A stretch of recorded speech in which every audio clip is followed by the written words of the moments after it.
name is Hallie and welcome to the royalty! Spacey sharks do do do do do do, spacey sharks do do do do do do, spacey sharks do do do do do do, spacey sharks. You guys know what we're doing today. Y'all have been asking for this for so long. Honestly, the Carcharodon have been like constantly discussed. Also, I'm gonna say some hellos because y'all have been here before I even started. So hello Stern, hello Liam, hello Alpaca, hello Marshmallow. Thank you for singing, by the way, Marshmallow. Hey Dan, hey Spinal. And if I missed anyone, then I apologize. But we're gonna be doing some Carcharodons. First things first, let me just thank you to my royal patrons, my tier 2 royalty Izzo and my tier 1 royalty Hansel Panda, Suki SJ, Sternly, Dan Cohen, Chaos315 and Matt Ben. Y'all help me keep all of this content sponsor free. And then I go and do something stupid like punching myself in the face, tying my laces. Carcharodons. Okay, thank you. Carcharodons. Thank you, Dan. I appreciate that.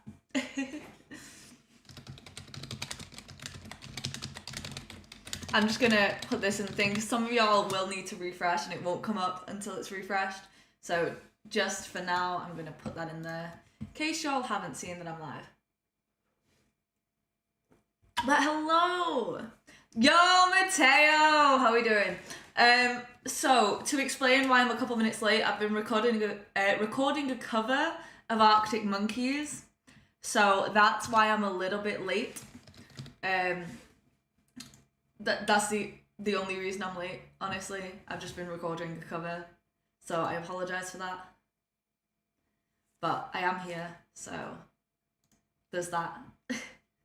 You thought it was Carcharodons? Alright.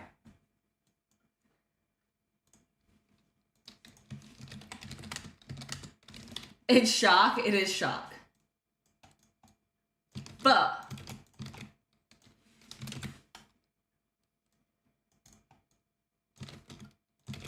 we go with majority wins around here, so vote in the poll. Which one is it? Is it Carcharodons or is it Carcharodons? And let's start with Adeptus Ridiculous, shall we? Ladies, gentlemen, friends. Space Latin is hard. Space Latin is hard. Let's just go past this bit. There's going to be a couple of memes. Gregory, I completely agree with you, but I'm going to say it the way that it's agreed upon by the majority, because then the least amount of people will yell at me. Does that make sense? So if everyone comes to a consensus, or at least there is a majority on one or the other, I don't get yelled at. Hello there. Also, welcome in. Welcome in, everyone. Foes of mankind and dark. Alright, well, anyway, here we go. They were dispatched into the outer darkness of... I think I missed some. They usually have more... Alright, DK. Are you ready? Yes!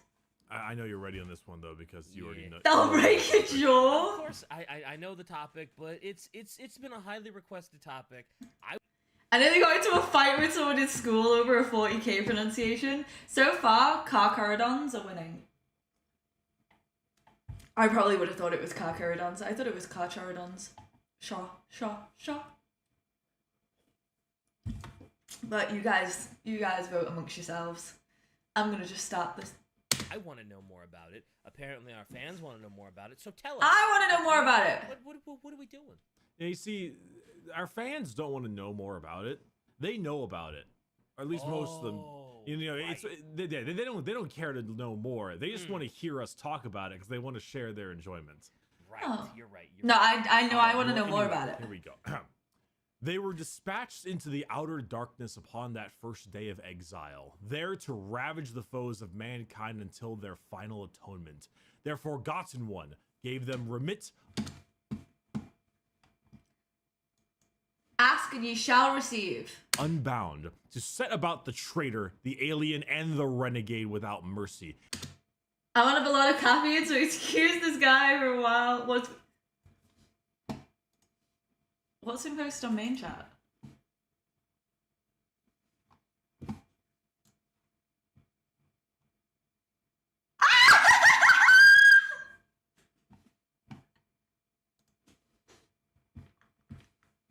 Spinal! Alright. Is it possible to send up? I did that. I'm and great. to harrow them in their places of strength. So began their long hunt. They hunt still. Damn. Is that any better for you, by the way?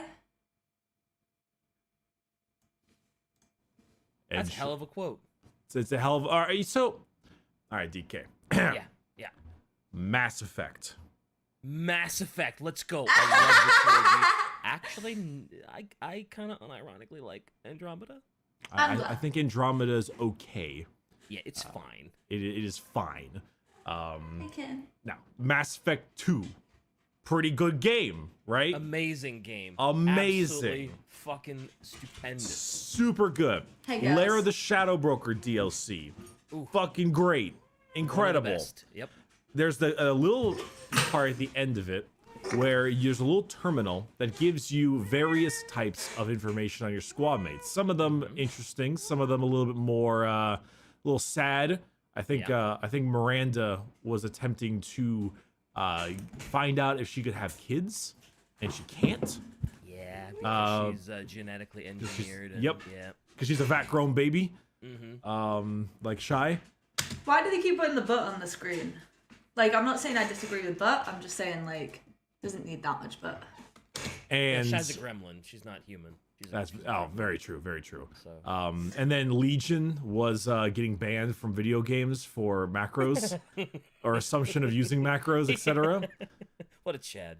What a Chad. One of them though was Grunt, and it was Grunt's search history, and his search history was like human battles, big human battles, human deaths, lots of human deaths, human fighting styles, Shepherd, Commander Shepherd, dinosaurs, human dinosaurs. And then he kept on going that, and the last one was just sharks. Last one is just sharks. Sure, why not? Yeah, I didn't remember about Grunt's search history, but that sounds accurate. Yeah. Grunt was the founder of the Carcharodons chapter. Man, that was a long way to go to get to Carcharodon's reference, dude. I gotta be honest with you. That was a primed reach. No. There's more than that. And don't Warframe reference on our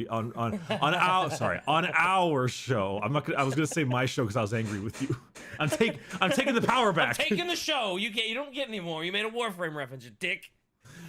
No, so learning about these, also, I don't really care how they're pronounced. They're like Carcharodons, Carcharodons. I don't care. I'm going to call them Carcharodons.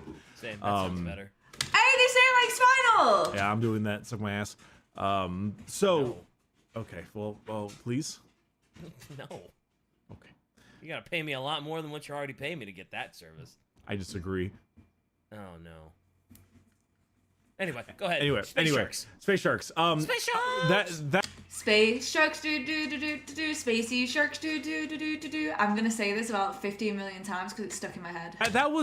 that reference is more than it might seem.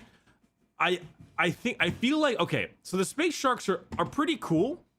Oh yeah. But they're also like really dumb and like overly edgy. Oh. And it reminds me of Grunt, like who acts like a teenager, you know? Right. He acts like a teenager. He's like, you'll be fucking cool. Makes Space sense. Marines, but they're sharks. Solid basis. Okay. Yeah. What if they're Space Marines, but they're wolves? What if they're space wolves? Yeah, it's like, what if they're Space Marines, but they're sharks? But it's got that kind of like... Okay, I like that image, like, because that's what I imagine they look like underneath their armor. Super dumb, over the top, edginess that it actually serves them in their favor, kind of like Metal Gear Rising. Oh, okay. Where it's so stupid, I kind of like it. Kind of works. I am curious as to how a space shark actually like came into existence and like became a space marine. Well, I need to hit up Warhammer. Oh my god, y'all talk about Warhammer so much. Like, I've got to hit that up at some point. well, you're gonna have some unfortunate news on that one. Part of the silly edginess is that their foundation is very much shrouded in mystery. We should kill him, Dan. Oh, for God's sakes! It's really? one of those. Yes. Hey guys, we couldn't come up with any reasonable origin story for having actual sharks as space marines, so we're gonna shroud it in mystery, and it just happened. Don't worry, they're sharks. You love them. Hold on, DK. Hold on. Let me finish. Okay. We got. I think they're kind of dope, but like I said, like imagine a teenager wrote this. Okay, imagine like a 15-year-old kid wrote this because it is cool. They are roasting the shit out of the shark fans. I'm sorry, Dan. Cool, but it's cool in that kind of way. So the space sharks, the Carcharodons, it is unknown what their successor a chapter of. There are the two prevailing theories is that they are either a successor of the Raven Guard. Okay. And Corvus Corax, or of the Night Lords.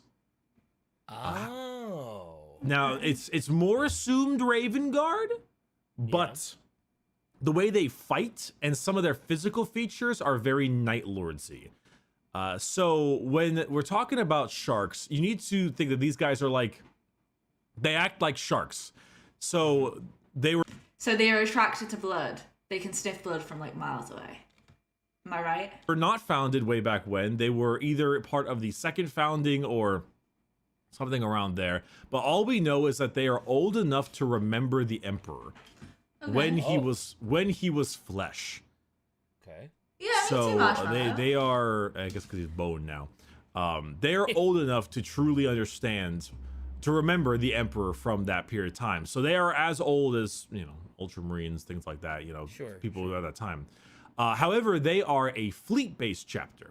They have no technical homeworld. And instead, they specifically are like exiles that exist almost entirely in the outer void of the galaxy, in the deep, deep dark. Yeah, but I think it'd still be cool to like see what Lorehammer's like, because I've never experienced Lorehammer, and y'all talk so well about it. It could be fun to just have a little dive into some Lorehammer. Don't know what topic, but it would be cool to do something with Lorehammer. It's also likely they could be mutts. Okay. Fair. I could imagine there was mutts. It could just be that someone went a bit too crazy with the genetic modification, was like, imagine if we mix these guys with sharks. Dark recesses of the galaxy in which far, far from the Emperor's light. Huh. Is there any specific reason for that? Is it just because, like, we're sharks swimming in the murky deeps type of deal? Or, like... It's because they're sharks swimming in the murky deep. Okay, just making sure. Remember, it's cool, but a 15-year-old wrote this. Yeah, we're so edgy. Exactly, Mateo. We don't need your help. I was going to ask, so if you're a successor chapter to, say, the Night Lords, and the Night Lords turn traitor... How does that affect the successor chapter? Like, they don't have to turn traitor too, but I gotta believe that the rest of the Imperium is like, hey, you guys are a little sus. Little sussy beckas, if you will. You don't need to call me a chungus. Come on, Alpaca. That's just mean. The sharks seem really dumb and gimmicky on the surface, but under the surface they have so much going on for them. Definitely more thought out than the wolves. Well, we'll be learning a lot more about them. Don't worry, this is just the first of all the videos. Well, so remember that we don't know their founding. Yes. Oh, sure. But assuming that they were, everybody knew they were like a Night Lord successor chapter. Like, would everybody just be like, "Ooh, don't help"? Well, Ooh. the Blood Ravens are a chapter of Space Marines from the Dawn of War games, and they are assumed to be Thousand Sons successors, but they're loyalist. Oh. I think either one of two things happen. Either they just deal with the enemies in the Imperium on their own time, or they're just looked at with a hefty amount of suspicion from the Inquisition and the like, but they're like begrudging. Sus. Okay. So kind of like how everyone treats the Dark Angels ish. Well, I guess that's a Not little quite. That's the a Dark little Angels' fault different. being them. But that's kind of the reason why they're out there in the void, is because they plan to bleed the enemies of the Imperium. Tyve Barrow's biggest dickus. Please don't bring magic into this. We have a lot of themes going on. Magic, however, does not seem to be a theme. This is science, sir. This is a science-based law! It's an automatic thing, fair. I'm not going to say that alpaca. Tiberus, biggest dickers. Okay. Kind of on their own terms. Magic is not science. Magic is witchcraft. The poor man's warrior in the main picture with Gotcha. You know, Okay. they hide out in the deep, dark recesses of the galaxy like a shark hides in the deep, dark waters of the ocean. Okay. I believe that's next. Because sharks. But as a fleet-based chapter, entirely nomadic, they do their crusades and stuff of that nature like other chapters might, but they are on their own. They have like these dark ships and stuff like that. But they're known as the Carcharodons Astra, is like their High Gothic translation, and they have a shark symbol, of course. Of course. But Sharks. the interesting thing about them is that they were around, kind of popping in and out to help out a little bit in a few things. They helped out the Blood Angels a little bit. They in the 7th Black Crusade, they helped out a bit. They were doing this thing called the Angevin. I'm just saying, right, it's final. On your point, is interspecies breeding to make shark boys science? Listen, we steal genes from other creatures all the time. We're currently trying to steal the jellyfish gene that makes them immortal. Like, one day we could have been successful, and maybe they just thought, fuck it. What sharks got? What can we give people that sharks have? You steal genes, Alpaca. I've seen you at Primark. Blood Ravens usually develop psychic powers after being implanted with a gene scene. This adds to the whole Thousand Sun successor thingy. Oh, okay. Well, that's interesting. That does give a bit more backup. Crusade. I have stole genes. I fucking knew it. They fought against some orcs and some Tyranids, but their main like arrival was in the Badab War. And you might remember the Badab War as the oh shit, stop, they're already dead Lamenters. Or you might remember the Badab War from the tyrant of the Badab sector, Luft Huron. There's hobbit, dwarf, cat people, and ogres in 40k. Is science even is science even science anymore? It's science adjacent, and that's all that matters. There's a large number of marine chapters that don't know the Primarchers because imperial bureaucracy and record keeping is so bad. It's true, and yes, I am an ogre. Actually, jokes. I'm an orc. Wah! Huron Blackheart. Oh yeah. Ah, Good old, okay, fair. little monkey boy. Yep, the Red Corsair guy, Yeah. who's Yeah. a real shitter. But in the Badab War, during this period of time, the Carcharodons arrived just out of nowhere, and they were like, "We're here to kill chaos." I knew you were gonna go. I'm sorry, too- it was too easy. It was right there. It was right there. I'm here to kill chaos. Plays Limp Bizkit on phone and goes and pretends to be a shark. Yep. That is a very fitting image. Actually, how we've portrayed them as like a edgy 15-year-old fan fiction. That actually, yeah. So fucking chainsaw. Anyway. So they entered with a fire blackened strike cruiser. Nice. Remember, a strike cruiser is the same size as the Covenant of Blood. Okay. And their chapter master, which they are known as a Shade Lord. Oh, did they cast Shady? a lot of shade? They tossing out a lot of insults, you know? Oh, damn, Shade Lord. Take Shade these on me, Lords. That's not what I was going for at all. I think it's the Shade isn't. What? Well, because he's tossing a lot of shade. He probably tells a lot of your mama jokes. It's Tiberos shade, dude. Damn. Tiberos walks up, calls you a pussy, leaves. It's like, damn. Whoa, that's the why shade, he's our. dude. That's why he's our chapter master. God damn. They don't call him the Shade That's Lord fair. for nothing. Is the chapter master, the Shade Lord. He's known as the Red Wake. And he's the enormous motherfucker you see in that image. We always show.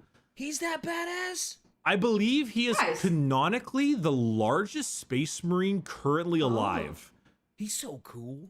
He's And he's so like fucking cool. double lightning claws, right? So I think he's 11 feet tall in his dreadnought armor, which is about the size of a Primarch.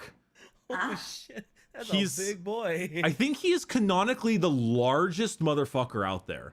He could be a Shade Lord just because he's so fucking big. He's gonna shade everything in front of He's him. bigger than Alpharius. He's the kind of guy and who he's Omega. like the What about guy who's Omega like and 6'7", Alpharius' and he shoulders? walks into the gym knowing full well he doesn't have to. He's like, I don't need to get buffed to get women, but I'm here anyway because I'm I'm here to exert gonna. my dominance. Like he's Chunky also boy. got like so he wears dreadnought armor, right? Wait, what's the lie? What's the lie? But the idea of the sharks, he has this very low, like drolling whisper of a voice. He kind of talks in this very low, quiet speak. Okay. Sort Most what of this you would imagine from a shark. Like if a shark could talk, that's probably a low rumble. be like- Right? We're doing the Badab War. It's the last video that we're going to be covering in this with Arbiter Runes, so don't worry. I will be getting to some of the juicy Badab War details. Everything with those two names is a lie.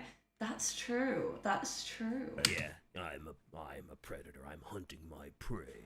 He speaks in very very like a death's whisper.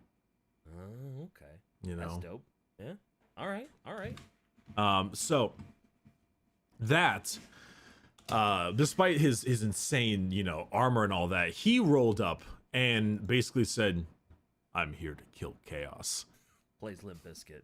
Plays them Awesome. on his phone. And originally all the loyalists in the time were like, who the fuck are you? How'd the you get fuck? Terminator armor? What the fuck? Who the fuck are you? And like, what? I don't know how I feel about this. Random fleet comes in, a random ship comes in here, wants to help us out. I don't know. I don't know, but then they also happen to be sharks. I don't know if they mentioned it in this vid, but there was a story where Tiberius sits on the throne motionless, and when the traitor Space Marines entered, they assumed he was a statue. That's so funny. That's actually OP. But eventually, Tiberos actually was really like New chapter, who dis? forthcoming. He told them we are the Carcharodons, all this kind of stuff. Each chapter, they gave them signals from their ship that were like centuries, millennia old, but they were correct, like codes, like Yeah. Like We're- signifiers that they're Yeah. loyal to the Imperium. Right? exactly. And they even had an Inquisitor psychically probe him, and all that stuff. And he accepted. He was like, "Yeah, psychically probe me and do all that stuff." Like, we're psychic probing and gene sampling. And even though at that point they were still like, ooh. Wait, if they gene sampled them, shouldn't they know who his Primarch is? Am I wrong? They said okay. They said fine, and They they brought passed all them the in. tests, so why not? I guess. Yeah, they didn't need any more, and they needed the help really bad. So they decided to go help fight, and this is where you get a little bit of the Night Lordsy stuff in terms of their doctrine, combat doctrine. So the first things first, and like I said, like these guys are cool, but they're also a 15-year-old. When they fight on the ground, they fight in complete silence. Fair. Oh, okay. They no speak. Okay. They will have a couple things sent via Vox link via their like commanders, but Right. dead silence. And his weapons are also scavenged. His chain fist he got scavenged. He is chain fist he got from the chapter master of the Astral Claws during the Badab War. Claws are theorized to be a gift from the Corvus Corax. Oh, okay. I'm assuming that's again going for kind of the shark vibe, like a shark sort of stalking its prey. It's trying to, Yeah. sneak up on it and just. You don't notice it. It's like the bum bum bum bum bum bum bum bum, and then Whoever plays, right, listen, if any of you play Sharks on the table and you don't play the Shark Jaws theme, like, you are missing a trick. I wanted you to do that every time it's your turn. Exactly. Put, like, up the pressure on the other team. Like, how are they going to react to it when you're just like, da-da, da-da, and then you roll your dice. Not only that, but they kind of roll around with like the shark vibe when it comes to fighting, where they're very Night Lords in the sense that they're very hit and run. They're very fast. Why will I get you punched? Honestly, it's fine. They're missing a trick if they don't got the Pink Panthers. Ba-dum, ba-dum, ba-dum, ba-dum, ba-dum, ba-dum, ba-dum, ba-dum, ba-dum, ba-dum. So to elaborate on this, they use helmet codes to communicate. No sound is heard, but they do coordinate with each other. Okay, that's cool. Psychological warfare tabletop game. If you're not using psychological warfare, you're missing a trick. I'm going to tell you guys a quick story. So I was against someone. For some of you know, I'm a professional speedrunner. I speedrun in tournaments and like independently and that sort of thing. I was in a race against another person who had a better time than me. Their time was so much better. But you know what I had that they didn't? Psychological fortitude. So they tried chatting shit, right? And I laughed. And I said, but the thing is, you don't realize how good my beginning game is. I was like, by the time you have gotten to insert area, because you guys won't know for context, I will already be here. And good luck catching up. Thank you for the fake rain, Alpaca! Appreciate it. Appreciate you fake raiding my Twitch. Stop it.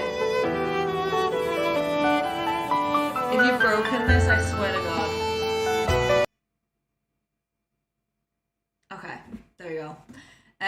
But yeah, I was like, by the time you get here, I'll already be here. And he ended up DQing. I literally disqualified himself because he couldn't handle the heat. He needed to get out of that kitchen. If tabletop players can't handle it, psychological warfare, you're missing a trick. You gotta do it. If they're already losing, what on earth am I talking about? I'm talking about psychological warfare, Alpaca. Using sound effects and environmental factors and everything to destroy your opponent mentally, and then you destroy them physically. Let's go back. But they send in like scouts and stuff, and then they kind of figure out the weak points of an area, and they kind of, you know, it's a little bit like that shark circling. Yeah, thing, I mean, I kind was of gonna getting say prepared. that's how a shark actually hunts, isn't it? They kind of hit and run, look for the weak spots, and then pounce. And what they fight doesn't work for all with of a shark Alpaca. style where they have a lot of affinity for chain-based weapons. They love their chain blades. They love their chain fists. They love their chain swords. They even have chainsaw attachments on their bolters. Oh, hey, I mean, that's to use that's very cool. very Gears of War-y. Okay. So they have lots of chain weaponry because they love That's adorable. murder. Wow. Oh, they love murder? You have my attention. Continue. I mean, they're Space Marines, so No, but I mean, that like, checks out.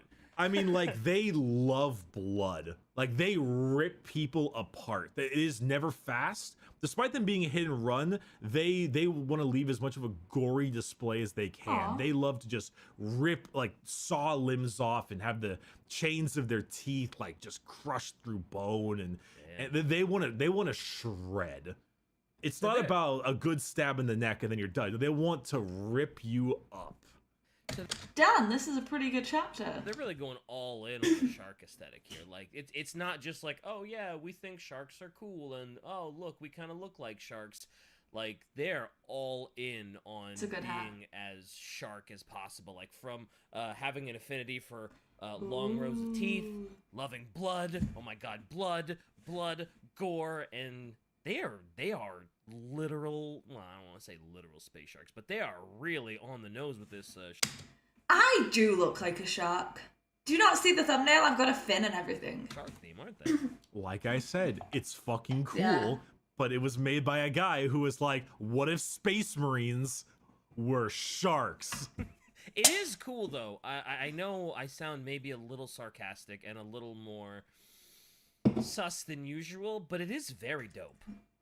And it Very only dope. gets doper with time, actually. So despite the fact that they are ripping people apart in gory displays of violence while being entirely silent, despite them being Shade Lord, you know, haha. But like, you know, when you think of the Night Lords, they do that kind of stuff. They torture and flay, but they want to inflict pain because they like that and fear. But they probably, you know, they're doing vox screams. You know, they're assholes. They're gangsters. You know. What do you mean, Liam? What did you just figure out? Also, Alpaca, stop it. I'm not going to say it. What if Space Marines were puppies? And oh wait, we got Space Wolves. I fucking love that. I love that we just made the puppy faction. But the thing is, it's also the resident furry faction, and that's brilliant. As opposed to these guys who are quiet predators. Liam, I'm not going to say that. Yeah. Well, I was gonna ask. So Night Lords are like gangsters and predators, but I guess we don't really know what. Since we don't really know their origin, we don't really know, like, how does a Carcharodon become a Carcharodon, do we? Well, we kind of do. Oh, okay. But we'll get to that in a moment. Bippies. All right. Anyway, Stop using my text-to-speech on Twitch. I will turn off my Twitch alerts. You watch. You watch, Alpaca.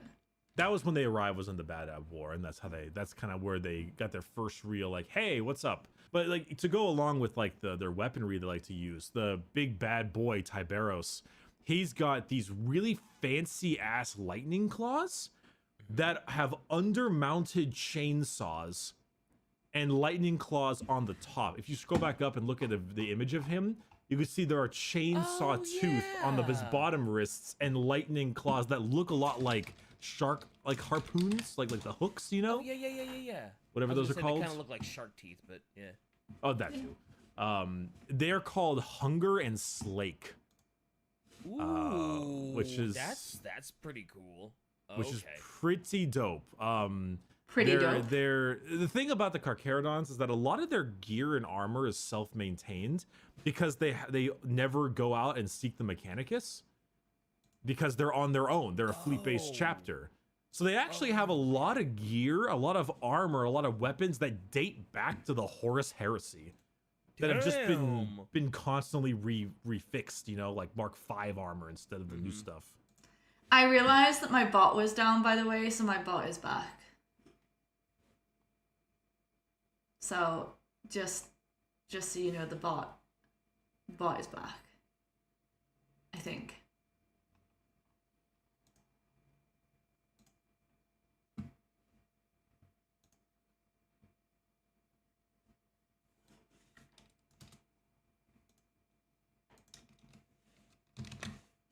So okay.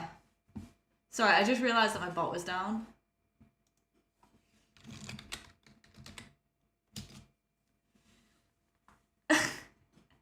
You are very sweet, Stern. But luckily they are different alerts. Alpaca is messing with my Twitch redeems, not my Twitch alerts. So, she's, you know, just causing a little bit of heck, not total heck. But it should be fixed. Alright, let me just test this. You'll tell like you always do, I know. Heck. Hunger and Slake, let's go. It's not even that dumb, plenty of Space Marines follow them. It's a coincidence that the Black Templars are religious crusaders. Yo, there we go. It's working. You wanted to give me money? You do not want to give me money, you're a liar. Alpaca, don't lie to the people. Okay, I fixed it! Everything works.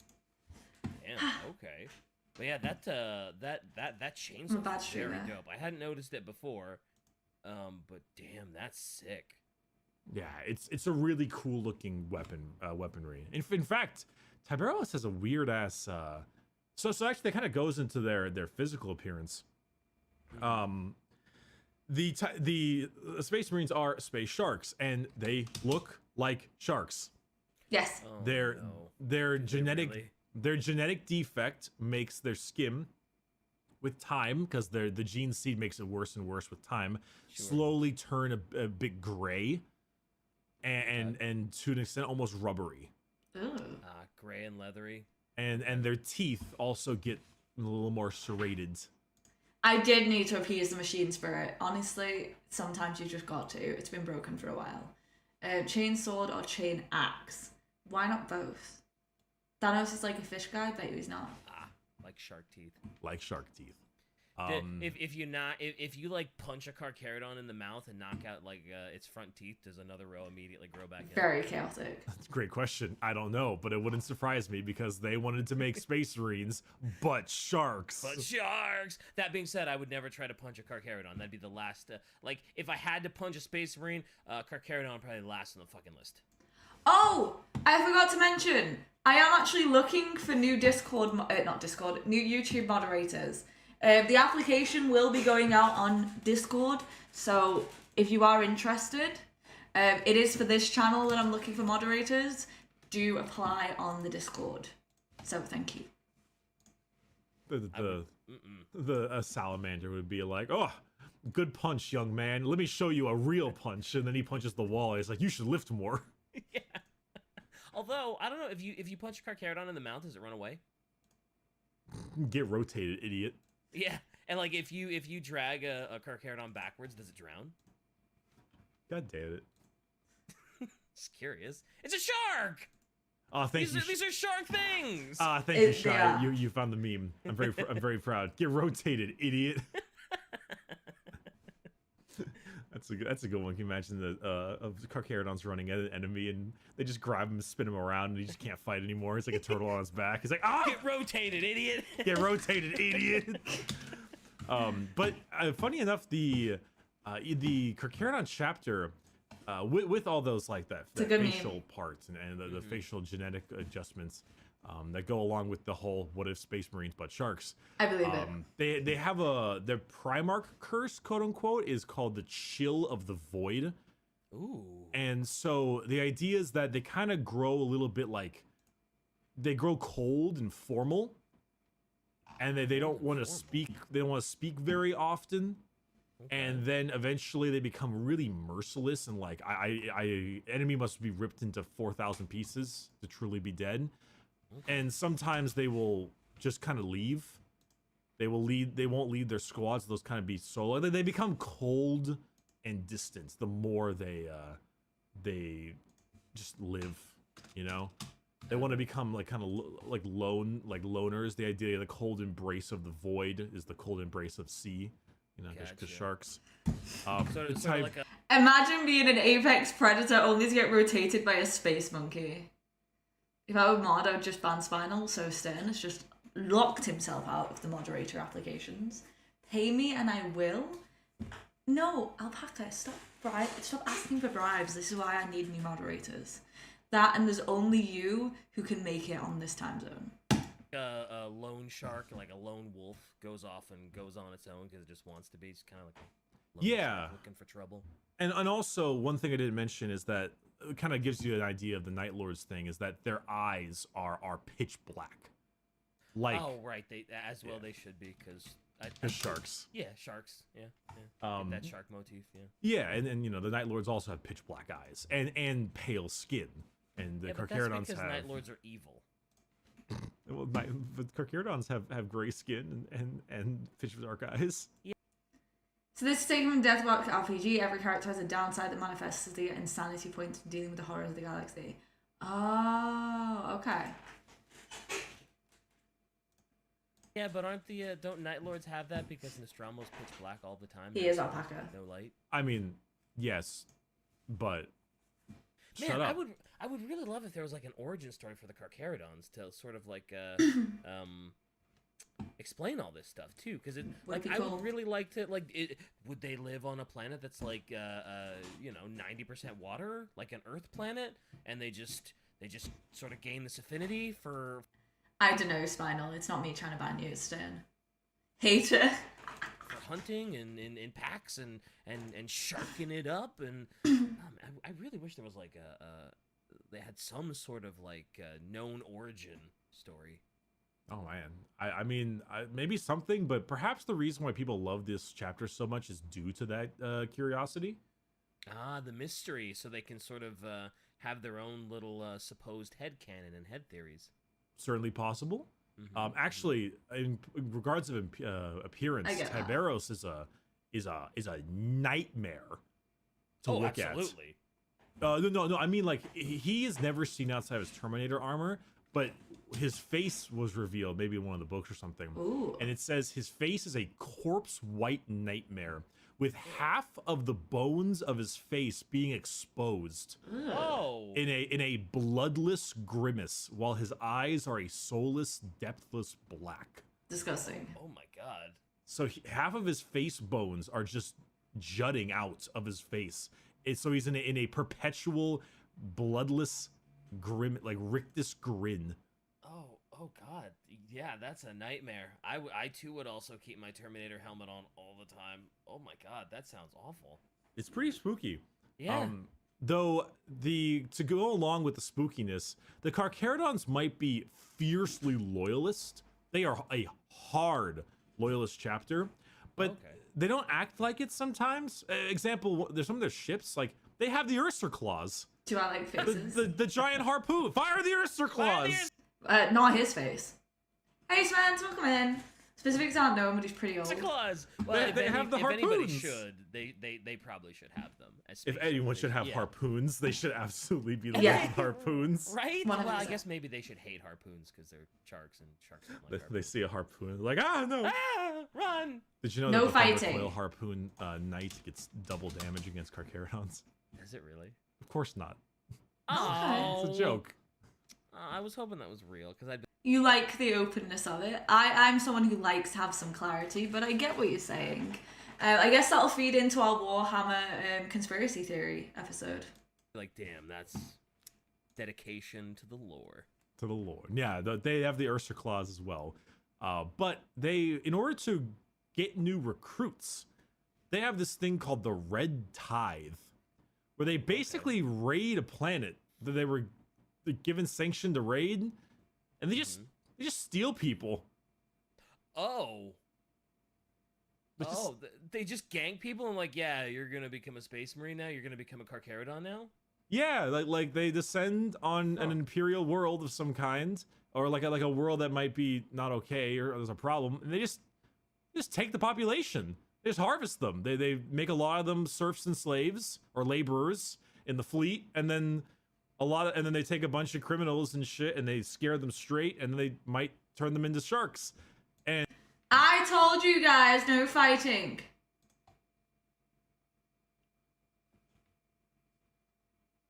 I'll send the space sharks out to both of your asses in a minute. they even have a lower success rate than normal Space Marine implantation because of their weird ass problems. Oh, wow! That I'm Hippity hoppity, shark property. yeah. So they just go to an Imperium planet that Boot they've to been snoot. given consent to raid, and they just I don't even know if they were raid the given. Oh, so they just they just go to a planet, raid it, take what they want, and then that's that. I'm Yeah. not sure. I think sometimes they get consent, sometimes they don't. If I'm not mistaken, the book, The Red Tithe, right after the Badab War, the first book, they're actually going to replenish their recruits Go, work! I won't tell a soul, I promise. by going to a planet, and it just so happens that when they go there, the Night Lords are seizing it. Mateo, stop encouraging fighting. The only fighting that I want to see is on the tabletop. And so they fight the Night Yes, they Lords. should. and proceed to beat their fucking ass because Night Snitches get stitches, alright, and end up in ditches, so we don't snitch in this house. Lords never win anything outside of the trilogy. Of course not. Yep. Do I need to get the commissar? Yes. Well, they're you know, if I would imagine if Night Lords were actually fighting Carcharodons would probably be the better fighters, because Night Lords are all about bullshit tactics, right? They're not looking for a fair fight. As Stern says, don't forget to like the stream. They're looking for a fight that they know they can win with cheap tactics. Night Lord's favorite thing is to subscribe beat if you mortals don't. with overwhelming odds because they can. Yeah. And boy, So I will actually say, this is probably one of the only times I'm going to mention this, 83% of the people who watch my videos are not subscribed. On average. On average. So, like, y'all could subscribe and like the video, and then we would hit 1,000, and I'd finally be able to get assistance with my YouTube breaks. boy, are they good at it. And boy, are they are the Night Lords are the ones who 70% represent for the dodgeball tournament. Oh. And then when it's time to play dodgeball, they just pull out a gun. Oof.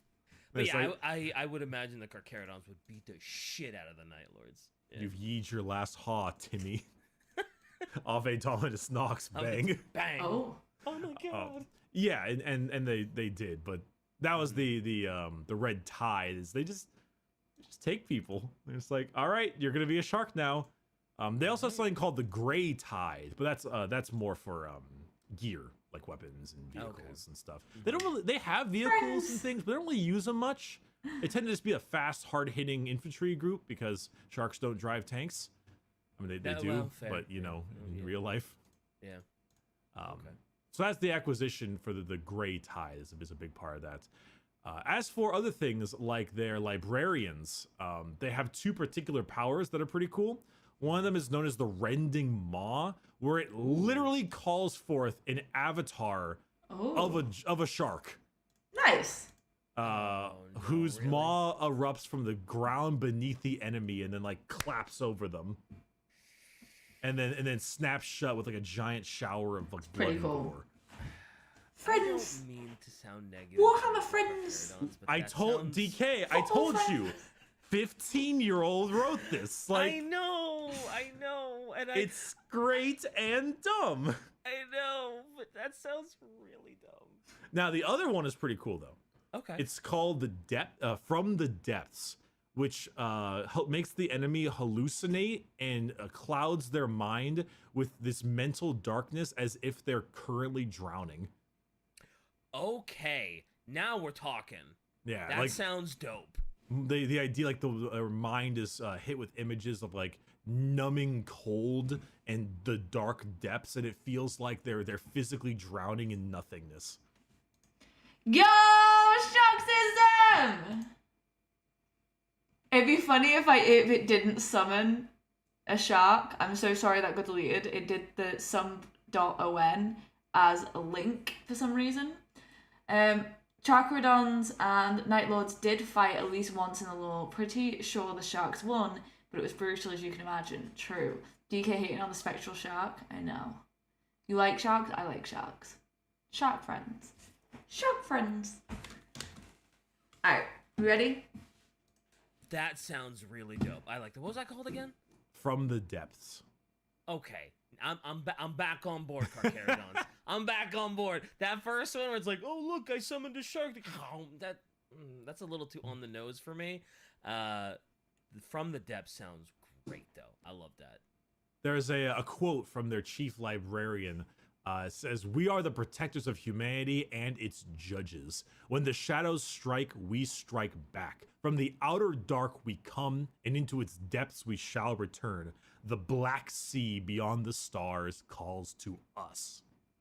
Ooh, nice So, quote. solid. You know, Okay. sharks. Okay, sharks. Yeah. All right. Though one thing that I actually like, I think the most out of this stuff is, despite all the I'm 15 and this is deep, literally Lamau deep sharks water, despite all of that, I actually really like their aesthetic in terms of their actual kind of culture and physical. They're kind of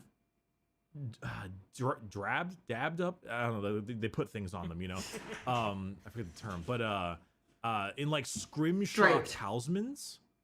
Scrimshaw talismans. They have a lot of like Maori. That's how it's pronounced. Oh, Stuff going yeah, on. Yeah. Happy birthday! Baby shark. No, it's Spacey shark. Spacey shark do do do do do. Carcharodons do do do do do. Maury? Like a lot of Why didn't I do anything for what? like tribal tattoos on Right. their armor. They have talismans like that. They have like the bones of a shark tooth like wrapped around their shoulders and necks in like the rope wreath or whatever it's called. I'm pretty sure it's on the 16th of May. But okay.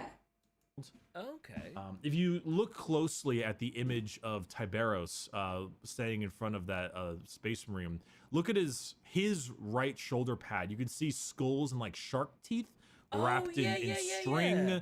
You can Okay. see that on his knees. There's Bring it more back in teeth 2 months. there and Right. skulls. Like it's got a lot of like indigenous people or indigenous persons, whatever it's called, like. So Stern, I don't celebrate my birthday, but we celebrate as a community on the 16th. That's what we call my birthday. I am born in May, but I don't celebrate my birthday. So on the 16th of May, we just do celebration streams, to like celebrate the community, as opposed to like it's like a birthday stream, but it's like for the community. Like what's the New Zealand? It's Maori, right? Isn't it? Like Yeah, Maori, yeah. It's got a lot of that going on with it. And Yeah, it's got a very sort of Polynesian vibe to it. thank too. you. That too. Like the tribal tattoos are actually Yeah. markings on the armor, and the like that is probably my favorite part of it because I've said a million times, I love when they take real world culture and give it an equivalent, both because people of that region have a thing that they can, you know, like it's theirs. I've literally never celebrated it since I was like 6 years old. It's not my kind of situation. I don't like spotlight really, and I don't like I don't get gifts or anything. So I'm like, you know what I mean? It's a weird time of year for me. So I just decide to celebrate it with the guys. And considering that I live in the middle of nowhere on my own, well, mostly on my own, it's just easier to hang out with the guys and just be like, yo, let's just all get together. Yeah, and they can You sort know? of relate to it, and they can sort of, yeah, sure. It's be the nice bug? when you feel represented, Yes. you know. Yeah. And That is really also it gives it like it's pulled from a real world culture, so it gives the chapter its own culture. It's why the White Scars are so fucking cool. You know, they decided to go with instead of cavalry horseback con era, they went with fucking space marines on motorcycles. Like it's so dope. But It is. Yeah, the aesthetic is really cool. I like the I like those sort of Maori Polynesian tattoos, and specifically the big picture of Tiberos with like all the shark teeth and the skulls and all that adorned. That looks really dope. They often have like tattoos on their body as well of similar things. For example, also the talismans here from the wiki says these bone talismans are covered with intricately detailed line work carvings to the point where the original shape of the bone is lost and the entire surface is a maze of ink work. They come in a variety. work, I want to specify it's not my birthday. So instead of gold and other fancy thing denoting veterans dies, how elaborate your tattoos are. That's really cool. I love tattoos. Shapes, though they're often stylized like a death's head, a seagoing predator, or some kind of thing of like teeth, gaping maws, that kind of stuff. Damn. It's so that also kind of goes with the Night Lordsy thing of like Sure. putting fearful imagery on your body. Mm-hmm. But along with the Raven Guard, they have a similar aesthetic as the Raven Guard and have the like stealth So and then also Loyalist, Raven Guard. It's unsure. But I believe that their librarian's name, and I apologize if I pronounce this wrong, but it's like Karangi. Sure. The names are like Chaplain Nikora, Apothecary Tama, Tech Marine Cthulhu, Chapter Master Manfor, Master Akia, Baal Shar. The names, Akamu, Akamu, yeah. Yeah, like very, the names are very, yeah. Okay. So, like, despite it being, what if Space Marines were sharks? I don't like eggs. I know that's weird, but I just don't. The texture's awful.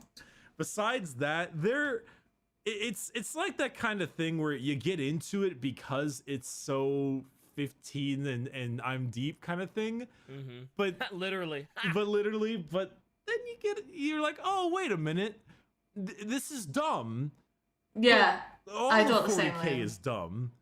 True. And You're like, not wrong. let's be, is Space Wolves any better, to be truthfully? No, Space Wolves are fucking dumb. Yeah, or Bunch like of idiots, those Space Wolves, right? or even K-Sons. Fuck the Space Wolf. What? K-Sons? What's wrong with them? The What? funny What's ass going on about them? Egyptians. They have big ass pyramids and shit. Yeah, so that's some realistic shit right there. There's nothing wrong with the K-Sons. Take that back. Magnus the sus. Whatever, man. Whatever, man. But yeah, like I gotta say, pretty cool. I kind of like them. Like they even have company masters, or right, like captains of the thing, and they're called the Reaper Prime and the Harvester Prime. The Reaper. Ooh, okay. You got me back, Carcharodon. Yeah, the fucking Reaper Prime is. Hey, Magnus did nothing wrong.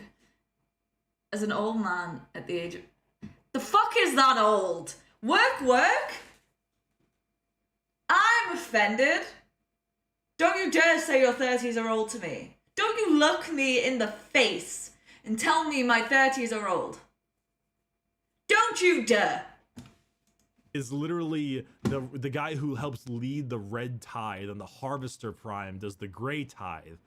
They're their basic troop, the Battle Brother, is known as a Void Brother because they're from the Void. They're Assault Marines. Assault Marines are like a chainsword and a pistol. They run really fast with like jetpacks. They're known as Devourers, and their Terminator formation are known as the Red Brethren. Thank you, Liam. Exactly. Okay. That's pretty dope. Like I said, it's kind of cool. Shy, oh no, is that Gura as a space shark? Shy, I've depicted you as the Soy Jack DK. Is that what that is? Shark VT. Oh no. I don't think it has anything to do with space sharks. And of the chapter is very much. I think they're kind of done talking about it. They've mostly said that they haven't given me a lot of the information that I was seeking. They've kind of discussed more of the sign of they think it's kind of cringe and you created it when you were 15, and I want to get a bit more into this. If anyone has the absolute gall to come into my chat and say that 90s music is classic rock, I will not only ban you, but I will try and get you removed from the platform.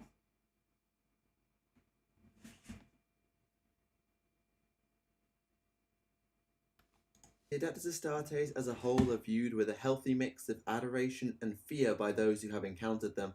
Some have an overall much darker reputation. Let's go. Names such as the Flesh Terrors, the Minotaurs, perhaps even bigger names like the Iron Hands should not be a source of inspiration for the citizens of the Imperium. I'm not having Oasis classified as classical. No.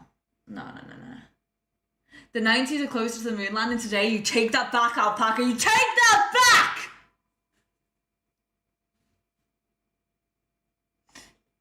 Right, listen, Stern, they are classics. But that doesn't mean they're classic rock. You know what I mean? They're modern rock.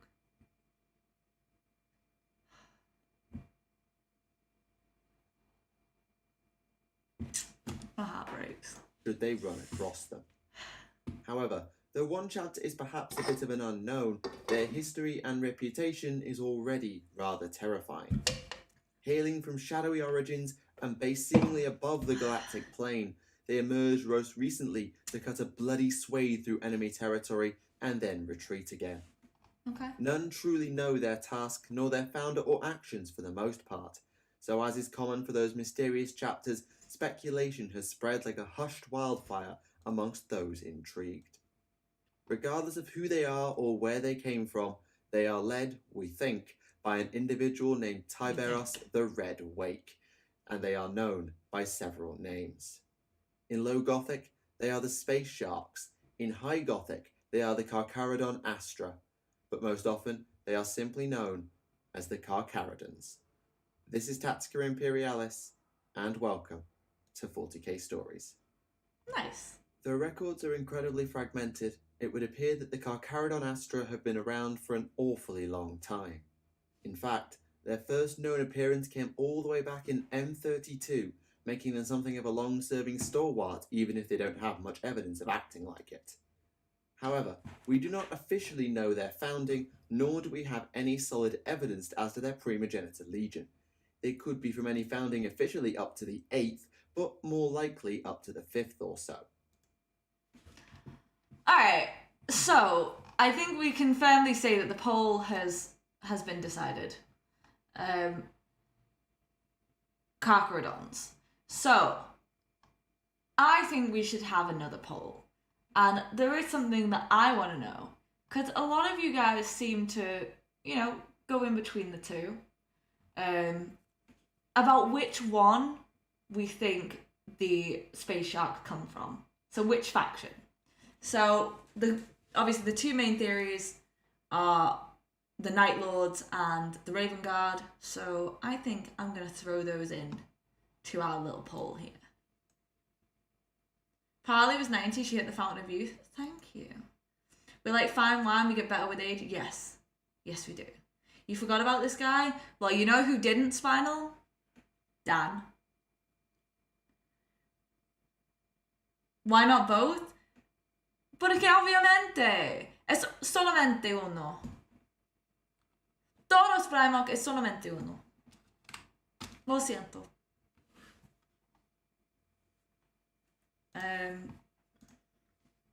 Agent like milk? I know I am. Alright.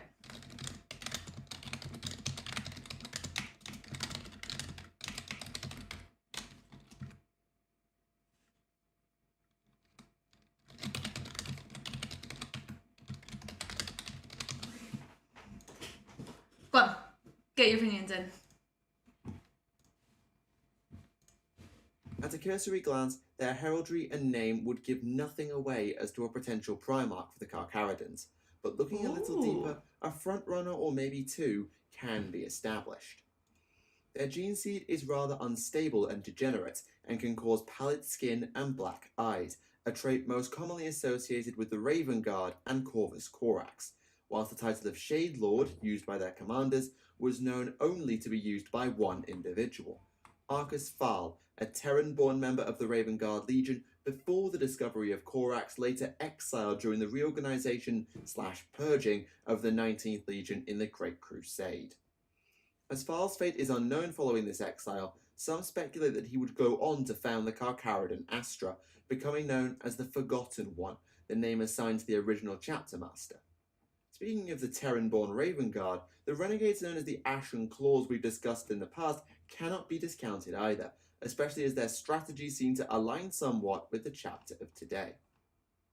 Whilst this theory under either form can certainly hold water, there is another, darker line of thinking that the Who's banned for heresy?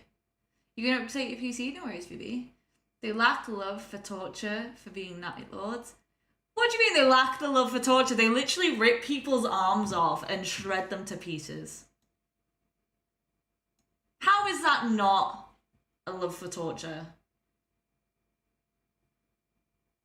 More interesting but less likely. That's fair. Carcharodons are instead descended from none other than the Night Haunter, Conrad Kurz. The evidence here is more linked with their battle doctrine and armaments, which involve rather brutal close assault using typically lightning claws and chain glaives, both signature weapons of the former 8th Legion. In fact, even the traitor elements of the Night Lords themselves note an eerie similarity between their fighting styles, which should say a heck of a lot. As for a leader in this hypothetical, many would point toward the mysteriously vanished Jago Sevatarian, better known as Sevatar. I personally am unsure of this, as Sevatar was one of the most all-in of the traitors, even coining the now iconic Death to the False Emperor before Istvan V. But some do believe, or at least suspect, that the Forgotten One has that title simply because who he was would be too dangerous to their sons to be known. Still quick. They're not quick. They really do fill it out. Hey, Dylan! Again with the Night Haunter. Yep, still cringe, Conrad. That's funny. For Night Lord standards, that's a breakfast. Fair point. They don't torture. Night Lords will catch you. The Sharks will just rip you apart in combat. I know, but ripping them apart is a form of torture, in my opinion. It may be a slightly faster torture, but it's still torture. You know? No. Regardless of their genetics, the Carcharodon Astra have gone on to prosecute their founders and the Emperor's will for the duration of their service to the Imperia, and I doubt they're altogether fussed about who they came from, if I'm honest. In fact, given their reputation and the fear it undoubtedly inspires, part of me suspects they'd, assuming it didn't lead to their destruction, welcome being scions of the Night Haunter in some way. The Carcharodons certainly do have a reputation, and as with the Minotaurs we discussed recently, it is a dark one in its own way. The chapter are renowned for their close assault and particularly their brutality in said assaults. See? However, it is not thought, at least not with all of them, that rage drives this brutality. Rather, it can be cold, calculated, and altogether 1,000 times more terrifying as a result. Hey, I love Slaanesh, and me and Slaanesh as well do some torturous things, don't worry. After all, a berserker murder machine is one thing, a fully sane and calculating killer is another thing entirely. They plan their attacks with detailed reconnaissance, often utilising their scout companies to full Love effect. that. But they are not renowned for extreme patience to the point of being unwilling to engage. Instead, the Carcharodons will make smaller, if not insignificant, strikes at their enemy's defences, testing it for resistance without risking themselves and also gauging enemy response times. If they can find or otherwise expose a workable breach in the defences, it is at that point that larger forces will be committed to the fight, swiftly wrapping up the engagement if at all possible with their brutality and also the elements of surprise or shock and awe. They will then leave often as swiftly as they came once the war has ended. They do not seem to be builders or holders of territory, nor can I say for sure that they are conquerors either. Rather, once they have what they need, which may involve some ransacking, they will simply be on their way, retreating to wherever they base themselves or simply just moving on to the next war zone. That's fair. As to whether they answer to any save themselves in terms of where they go, none can truly say. We certainly do not believe any external organisation has any control over them, which may mean they simply monitor for distress signals nearby, or that they go where they want for reasons known only to them. Maybe In they this new do. era, the whereabouts and actions of the Carcharodon Astra are unknown since the appearance of the Cicatrix Maledictum and the Listen here. Papa Nurgle doesn't love me. Papa Nurgle is disgusting. return of Robert Gilliman. Perhaps this is no surprise, as quite frankly we know so little of the Carcharodons in general, but I don't doubt they're still active even if they are yet to receive Primaris reinforcement from the returned Primarch. In fact, I wouldn't even be surprised if he hasn't even run across them yet. The organisation of the Carcharodon Astra seems to follow the Codex Astartes as far as we know for the most part. If we assume their origin story to be the ones we theorised earlier, this may be something of a surprise, but it would make sense if they didn't wish to draw attention to themselves, or of course they may have been founded in the typical way, so following the Codex would just be logical. However, though we have not seen them deployed in full chapter strength to my knowledge, observers have noticed a couple of interesting quirks. It seems that, alongside the typical company structure of the Codex, the Carcharodons will supplement their deployments with Scout and or Terminator elements alongside additional close assault squads. The former is obvious due Oh. He loved all of us. He is there for you forever and always. He is not. Also, Spinal, that is Spacey. to their reconnaissance, etc. And Liam, as that the is also Terminator forces spicy. known as Red Brethren, as they would make ideal line breakers that could be swiftly deployed by teleportation. The close assault units, known commonly as Devourers, are also a good fit for typical Carcharodon strategy.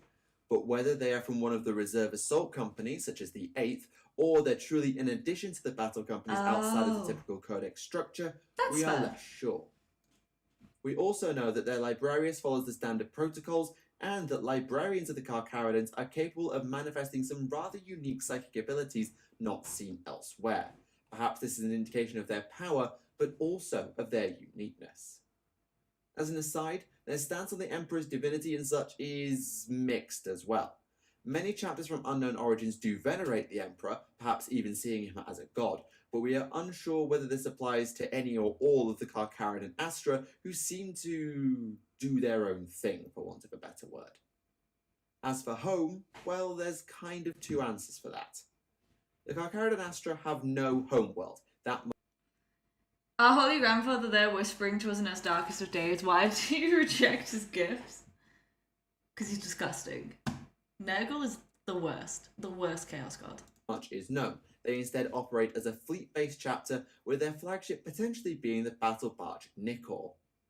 However, it is thought that their fleet has a very different configuration designed around being beyond the Imperium for an extended period of time. This means that, most likely, they don't operate even close to the Imperium, as paying a flying visit to a local Forge World for resupply or recruitment seems off the table. Can I ask a question? Is there no background music on the video? Is this just them speaking?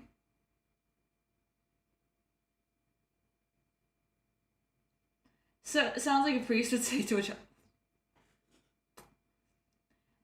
As such, it gives them an inherent level of privacy and leeway to do what they want. That's fair. It is instead believed that Carcharodons operate above the galactic plane. Alright. Tactica Imperialis, I love your video, I just wish you had some background music. In the dark void there that is incredibly sparsely populated, I suspect. I have an idea. Yes, through the powers of science, many galaxies, including this one, are pretty much disks. The more you know. Why they'd be out there willingly is anyone's guess, aside from keeping themselves safe perhaps, since the warp can handle their travel needs and most people aren't going to go there. But they likely didn't have that much of a choice to go there. It is said that someone, probably the Forgotten One, but perhaps someone else, tasked the Carcharodons with hunting down the enemies of the Imperium from beyond its borders, which would explain why they're so far flung in terms of any base of operations they may have out there. Yeah. Perhaps because of their That's extended fair. isolation in what is known as the Outer Dark, the equipment of the Carcharodons is rather varied and almost hodgepodge in nature. Fulgrim is amazing, and do not fuck with my Primarch. Their power armor is quite often older models and marks than would be typical, with the infamous Mark V Heresy armor being especially prevalent. Not only does this make sense logistically, as Mark V was always something of a mishmash to the point it became a unique mark, but it also lends credence to the theories of their origins, because they had to get those suits from somewhere, didn't they? I would probably watch a lot more of him if he had just some background noise. So I'm going to add background noise for him. You're welcome. And if you ever see him post a video and you think the same, just be like, yo, Harley says you should add some background music. Even their Terminator armor has seen what appears to be a lot of on-the-fly Fulgrim repairs is or top tier. modifications, which also makes sense given the lack of time they likely spend in Imperial space to get proper suits or to get them officially patched up. Finally, for equipment, their vehicles are certainly not a point of renown. They have plenty of them, maybe it's not as much as other chapters, but certainly not so few as to be going without. That isn't the point. And also, I'm low production, but I still have background music. For reasons unknown, the Carcharodon Astra heavily favour infantry-based tactics in battle, despite the speed advantage that vehicles would obviously give them. This may be due to infantry being more stealthy if not deployed by drop pod. It may be a case of resource conservation since they don't get to go to Forge Worlds etc. often, or it may just be simple preference from the old days. Maybe. Perhaps one could argue their use of hit and run tactics feeds into resource conservation too. Fulgrim and Angron were useless in the Siege of Terra. Angron went Berserker mode, and yeah, Fulgrim's a weird, inappropriate touching snake. He is the Prince of Darkness.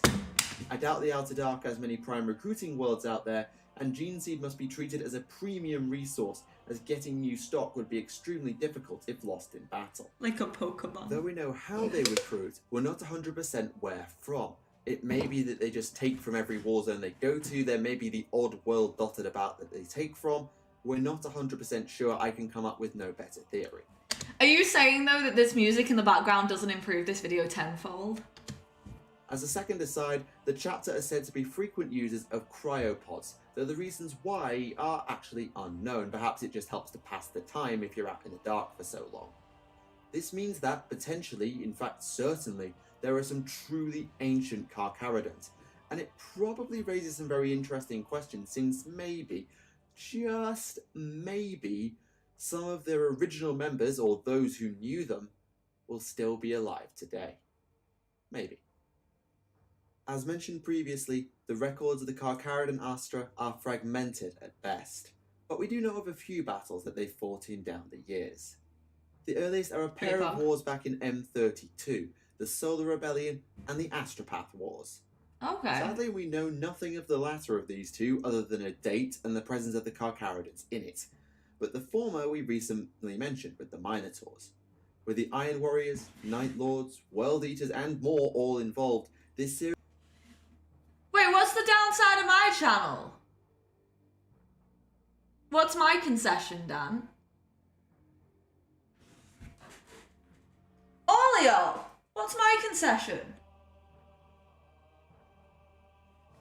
Series of uprising by chaos cults to the Western Segmentum Solar had the potential to be devastating.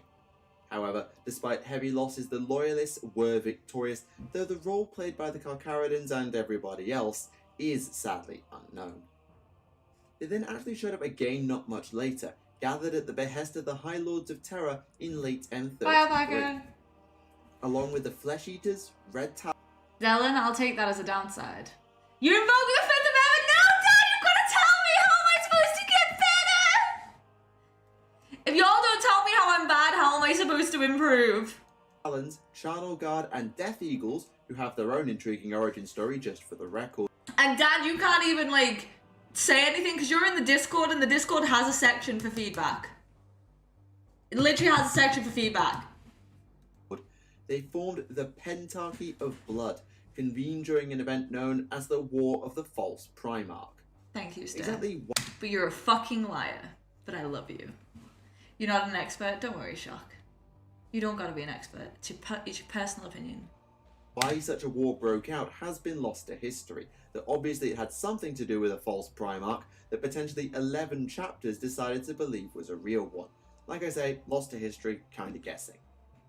Whatever the details, the Senatorium Imperialis declared said 11 chapters as traitores perdita, effectively traitors and renegades, and the Pentarchy of Blood were dispatched to deal with them. Hey, that was a good answer. That was a very good answer. Why they were sent at a deficit of 2-1, I don't know, but there you go. Admittedly, by that time, the war had ground on for the best part of a century, so the freshly deployed Pentarchy were more than enough to close it out and bring peace to the swathes of Segmentum Pacificus that had been plunged into anarchy by the conflict. Again, sadly, we don't know what role the Carcharodon Astra played in the actual war, nor do we know their opponents since their names will have been scrubbed from the Imperial history we usually have to go on for these things. But I don't doubt they had more than a small part to play in the battles. Vibe. It is at this point that we find ourselves with a massive hole in history, as the next recorded appearance of the Carcharodons wasn't until M37 and the 7th Black Crusade. That's a long time. Their role in this conflict that almost saw the Blood Angels wiped out might be small at a glance, but potentially was a massive contribution. After the Blood Angels and their allies the Rampagers lost badly to the forces of Abaddon, with the entirety of the Sons of Sanguinius being present on the planet Macan and thus threatened with potential annihilation by the Despoiler, the Carcharodons fell upon the Black Legion fleet during the attempted rout. It is unclear what difference it made, but it may well have been enough to stop the Blood Angels from being wiped out, so credit where credit is very much likely due. There's then another large history gap with a brief interlude involving an explorative fleet and an orc ship, but the main conflict the Carcharodon Astra are renowned for is without a doubt the Badab War. Well, that's Their what we're going entry to was learn not about requested soon. by the Senatorum Imperialis, or if it was, the other loyalist forces were certainly not told about it. Too much heresy? How am I too much heresy? I'm like heresy light. I'm literally heresy light. The Carcharodons appeared out of nowhere near the Golgothan Wastes in 910 M41 toward the end of the war, to the alarm and concern of both Imperials and the Secessionists under who would become Huron Blackheart. They then pledged themselves to the Imperium's side just to make sure things were clear, and though the Coalition's commander was incredibly not on board, he did give them a task. Said task saw them deployed to the Endymion cluster, I believe, in the north of the war zone, I'm barely heretical. I don't know what you mean. engaging the bases of the Mantis warriors who were part of the secessionist forces and to whom the inhabitants of the cluster still owed some loyalty. The approach of the Carcharodons to the Endymion cluster was, well, brutal as all hell if I'm being completely honest.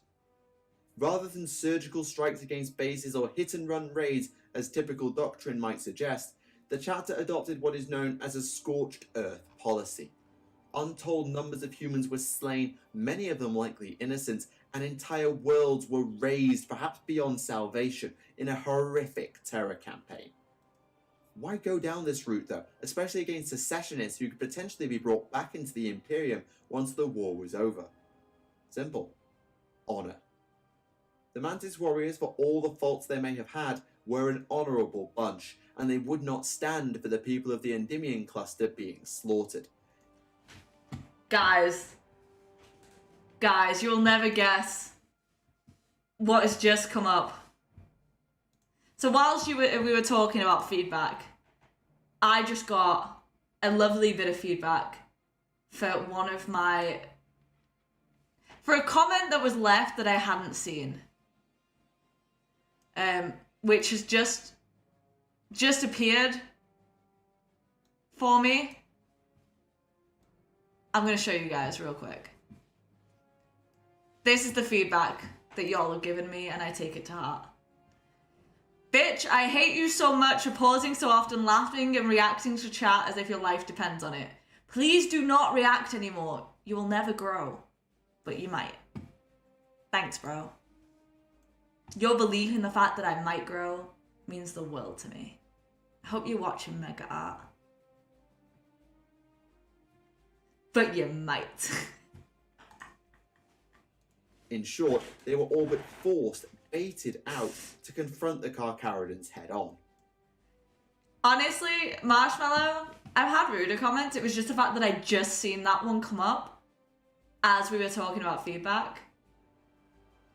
I was 50-50 wondering whether it would be genuinely nice or trolling. I think they were genuinely just being a troll, but that's okay. What the hell? I don't know, Shock. I will gladly pause whenever I want to talk to you guys, because you guys are amazing. What a stunning picture of humanity. The humanity is in this chat, what do you mean? I love you guys, I have the best time with you guys, and that's why I pause so much. Oh, I meant before you read it. Ah, fair. Oh, yeah, no, it wasn't nice. I appreciate you guys. And stuff like that doesn't bother me because I'd rather stream like this because I'm a streamer with a community first approach. You guys mean more to me. No, I know, but I'm saying this is this stream is my stunning picture of humanity. This is a bunch of people coming together, enjoying Warhammer and having a good time. That person's irrelevant. They aren't even human at that point. But you guys are. So thank you for being here. Unfortunately for them, this was exactly what the Loyalists wanted. By whittling down the numbers of the Mantis warriors in a series of brutal assaults, the Carcharodons forced the secessionists to surrender and ultimately withdraw from the war entirely. Admittedly, the methods employed by the Carcharodon Astra were so repulsive as to potentially play a part in the withdrawal of the Loyalist Fire Angels from the war in turn. But I doubt the Space Sharks cared one jot, since they got the job done and the Fire Angels were already low on numbers. Oh, wait. They left more comments. So you might. It was followed up by, you might have some future as a cam girl extorting simps for the last penises they have as we go into a recession. Did you mean pennies? Mega, learn how to use language. Honestly, please do not react anymore. Please. So, no, I will continue, but I think we should hide him from the channel, don't you? Whoops, did it. I don't know if you guys know what hiding from a channel means, but essentially, it means that they can comment all they want, but I'll never see it, and neither will any of you. Eventually, the time came to assault the Palace of Thorns on Badab Primaris itself. I don't know, apparently there's a penis recession. Bye, Felicia! Pausing during the guitar solo, I know. Where is this guy? I just want to talk. He's in the hidden users. Well, this is the thing that I always say, Liam. If you don't like my content, leave. Oh my god! I've got better things to do than trying to entertain someone. You know what I mean? You thought you just put on weight? Well, apparently there's a penis recession. I didn't know about it. The Carcharodons were not tasked with the overall assault, as that fell primarily to the Star Phantoms, but they were instead tasked by Lord Commander Kuln with damaging the infrastructure of the planet to prevent a good defense. They did this on the second day of the assault, having concocted a plan that would likely have filled most Astartes with utter disgust, but damn was it going to work. They slaughtered their way through the secessionists in their way before sabotaging the geothermal power plants deep underground. This caused the hives to literally collapse in tectonic catastrophe, eventually leading to pretty much the death of Badab Primaris itself in toxic fallout. And though the Loyalists were able to push the opening and ultimately win, almost slaying Huron, countless Star Phantoms were unable to escape the Armageddon unfolding around them, or were shot down in their flight by whatever means necessary, including in traitor ships. Well, the funny thing is, Liam, you might not, you should not. Maybe he's one of those dudes who thinks testosterone is fading amongst men. You're incapable of leaving. Good, I don't want you to leave. Maybe he does think that. You know what I think? I think he lost his testosterone and that's why he's in here. Maybe he underwent castration, and to try and get his manliness back, he needs to make comments on the internet. But I see 642 people that disagree with that commentator. Something funny about that, Liam. If every single person who follows me brought one person to follow me, we would be YouTube partner and we'd be able to actually get assistance. Because I've got a warning sign on my stream. I've had it for the last 3 streams that I can't figure out, and I've emailed support like 3 times and they won't get back to me. I would have an actual support link for my YouTube if I was a YouTube partner, but I don't have one until then. Hey, if he simped away all his own money, F's in the chat, you know. He's an Andrew Tate fan. Shem Gelding, if you know, you know. Unsurprisingly, the Star Phantoms were not impressed with their actions of their allies, who likely didn't even tell them the plan. And though I doubt there'll ever be a mission-threatening blow-up if they cross paths again, I expect the survivors will view the Carcharodons with anger and contempt with the rest of their days. For their part, they'd already withdrawn in good order before all hell broke loose, so probably they just saw it as a job well done all round, even by their uncompromising standards. Uncompromising? However, even the cleansing of the Endymion cluster and the near annihilation of Badab Primaris wasn't quite enough destruction for the Carcharodon Astra, apparently. Nice. Alongside the Fire Angels, who I guess had put their differences over their methods aside, the Carcharodons returned to the Endymion cluster and aided in the return to compliance of whatever they had murdered the first time. The Whatever they had dominion murdered over the cluster, and they granted the final request of the Space Sharks. The Carcharodons travelled to Tranquility, the system in which the Mantis Warriors had once been based, and looted the fortresses of the now pardoned secessionists, who were likely on penitent crusade at the time, and thus didn't own the fortresses anymore. Just for the record, it's not actually stealing. So that will be based off tomorrow. For those who don't know, tomorrow you will be helping me pick a faction. It's going to be a stream where we don't watch videos. We're going to sit here and debate what the best faction is. And whichever one wins is the video for Sunday. Y'all just have to convince me your faction is the best faction. So, hope y'all are ready for it. It's more spoils of war. Not only did the Carcharodons make off with vast amounts of material for their own use, they also took pretty much an entire generation of people to compete for the right to join their now depleted ranks. I do like the thing is, Dan, this is a good faction. I've been very much enjoying this faction. We got stakes now. Of course you've got stakes. There is always stakes in the real world. So, look forward to that. You'll get picked on Sunday if you just have the best faction. So, get your arguments ready. Some people will be able to give their arguments live if they've taken part in enough streams that I know who they are. For example, everyone I can see in the chat right now would be able to give them on stream because I know you guys, I trust you guys. People who are new to the community will have to make their arguments in chat, but I will still take them seriously. Truly, word of advice, don't mess with the Carcharodon Astra. Whilst we do not know their full command structure, a few members of the Carcharodon Astra have become rather famous, though really infamous is definitely the better word. First and foremost in this is the individual believed to be their chapter master, certainly their commander during the Badab War at any rate. It could be any faction, this is what I'm saying, it could be anyone. You have to convince me that you have the best one. And it'll come down to 2. So I pick the top 2, you all pick the best. I will bring final arguments from the 2 hailing factions. And then we'll hear final arguments.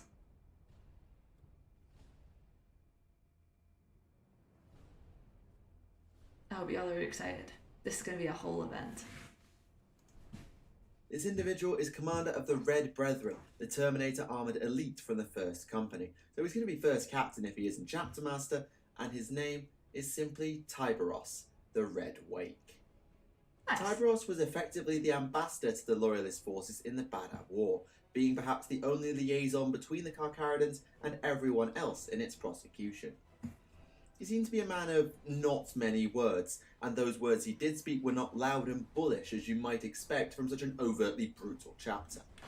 Instead, like both legions he may have been sired from, he is much more quietly spoken. Gestures to Ultramar. Almost whispering everything he said. And yet that didn't make him any less terrifying, as those whispers always carried the impending threat of death upon them. It is little wonder that Lord Commander Kuln has such concerns about the Carcharodons with an ambassador like that. Add that to his pallid skin with bones exposed, and the fact he never left his Terminator armour, and you have one nightmare of an individual even before he steps on the battlefield. And once he does, hope you're not against him. His aforementioned armour is armed with a pair of lightning claws known as Hunger and Slake, a design unknown to the Adeptus Mechanica. Finally time to learn of Hunger and Slake. It was time. And thus either unique or forgotten in terms of design. Perhaps he just inherited it, who knows. Those who have faced Tyberos say he is lightning fast, almost too fast to follow with the naked eye, and that all that remains after his passing is just a pile of corpses.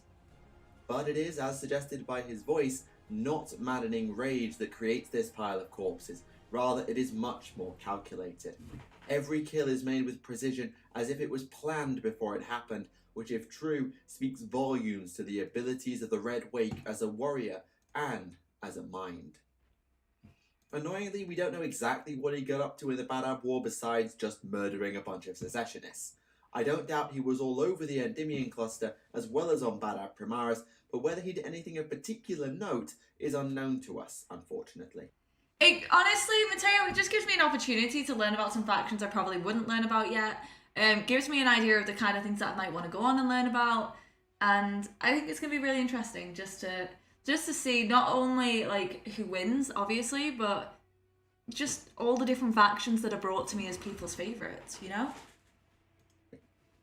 Perhaps even more frustratingly, though, the rest of the Carcharodon Astra have even less known about them. They are even more enigmatic than their first captain, chapter master, whatever Tyberos actually is exactly. Seriously, we know almost nothing about them, much to my chagrin. However, we do at least have a name for their chief librarian, the Nice. Pale Nomad, I like that one. Te Kahurangi.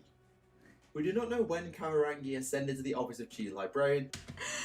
The thing is, that would win me over slightly. If someone's like entire argument was wah wah, like if you give me a good orc impression, I'd want to hear that one live.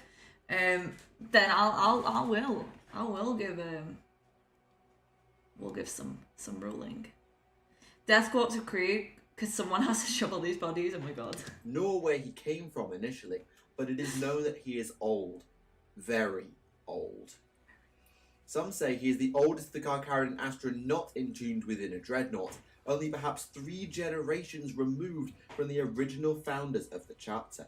Okay. Given the use of cryopods we mentioned earlier in combination with the Susan membrane, this is certainly not impossible, but of course we'll likely not get proof either way, but if we could, I'd really like to interview him about that. Incidentally, the original Carcharodons who founded the chapter are known within the chapter itself as the Wandering Ancestors. This makes a measure of sense given the task they are said to have been assigned, but it doesn't help with deciphering their origins one bit. If the Librarius is a bit of an unknown, then other specialists are a total mystery. Though as usual we lack confirmation, it is believed that apothecaries and tech marines of the chapter almost never leave their fleet. Can you link me that after the stream, like in the comments or something? That sounds cool. In a sense, this is logical, as they are perhaps amongst the hardest individuals in the chapter to replace, especially tech marines who are of course trained by the Adeptus Mechanicus. The final individual I know enough about to discuss would be Kahu, a veteran of the first company known as a strike leader. Though you might expect to find him alongside Tyberos, who of course was his company's commander, Kahu was something of an enforcer for the Red Wake and was often deployed alongside various other battle companies. Though they didn't speak of it openly, many other leaders of the Carcharodons knew that having Kahu assigned to you was not so much a sign of favour as an indicator of the importance of the task in hand and a way of keeping you on task. Such was his position during the deployment of the Third Company to the prison world of Zartak as part of what is known as the Red Tide, essentially the new recruitment operation undertaken by the Carcharodons. I really love not only music that's based off like things that I'm interested in, but also like deathcore I'm really interested in, so that'd be great. Also done in the Endymion cluster after the Badab War. Basically gather up a bunch of people, let them kill each other until you have a series of recruits.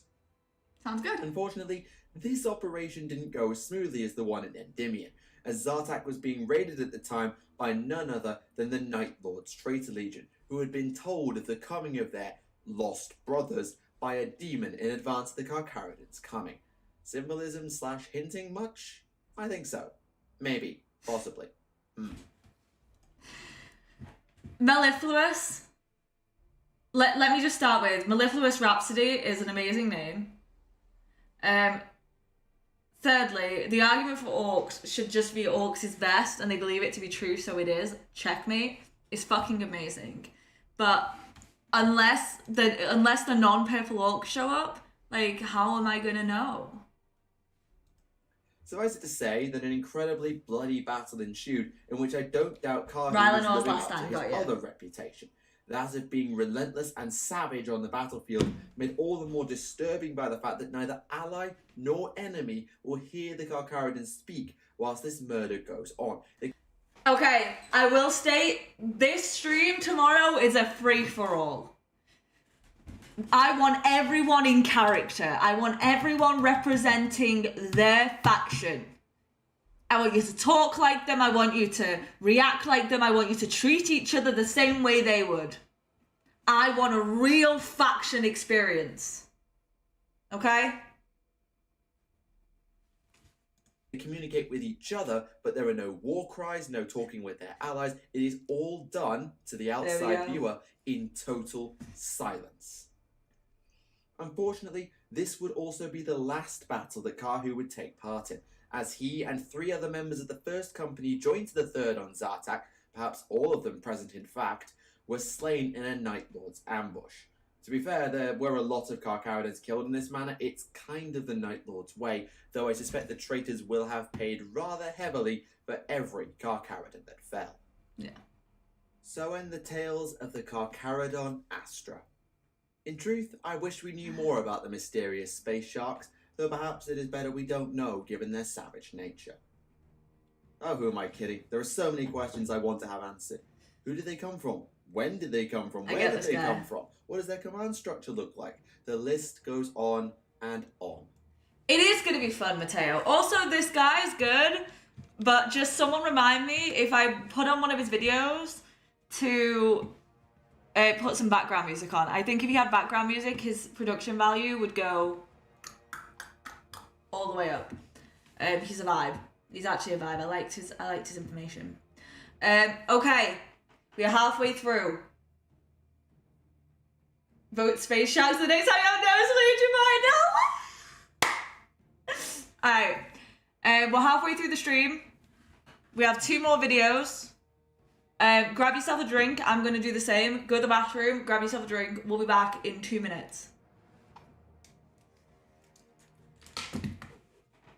No fighting in chat. Save it for tomorrow.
Yep, I'm back.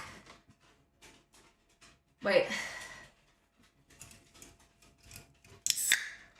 Went to the bathroom while watching. Oh, whoa. I accompanied you to the bathroom. I'm honoured.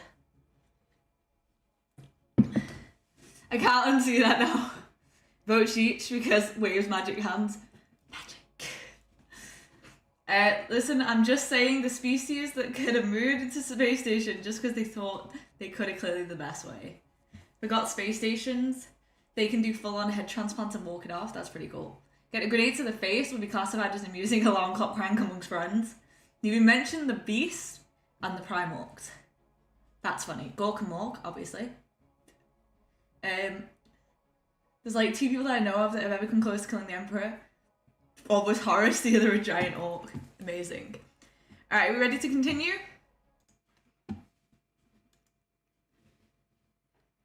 Let's find out about the genetic heritage. And then we're going to learn about the Battle of Abaddon.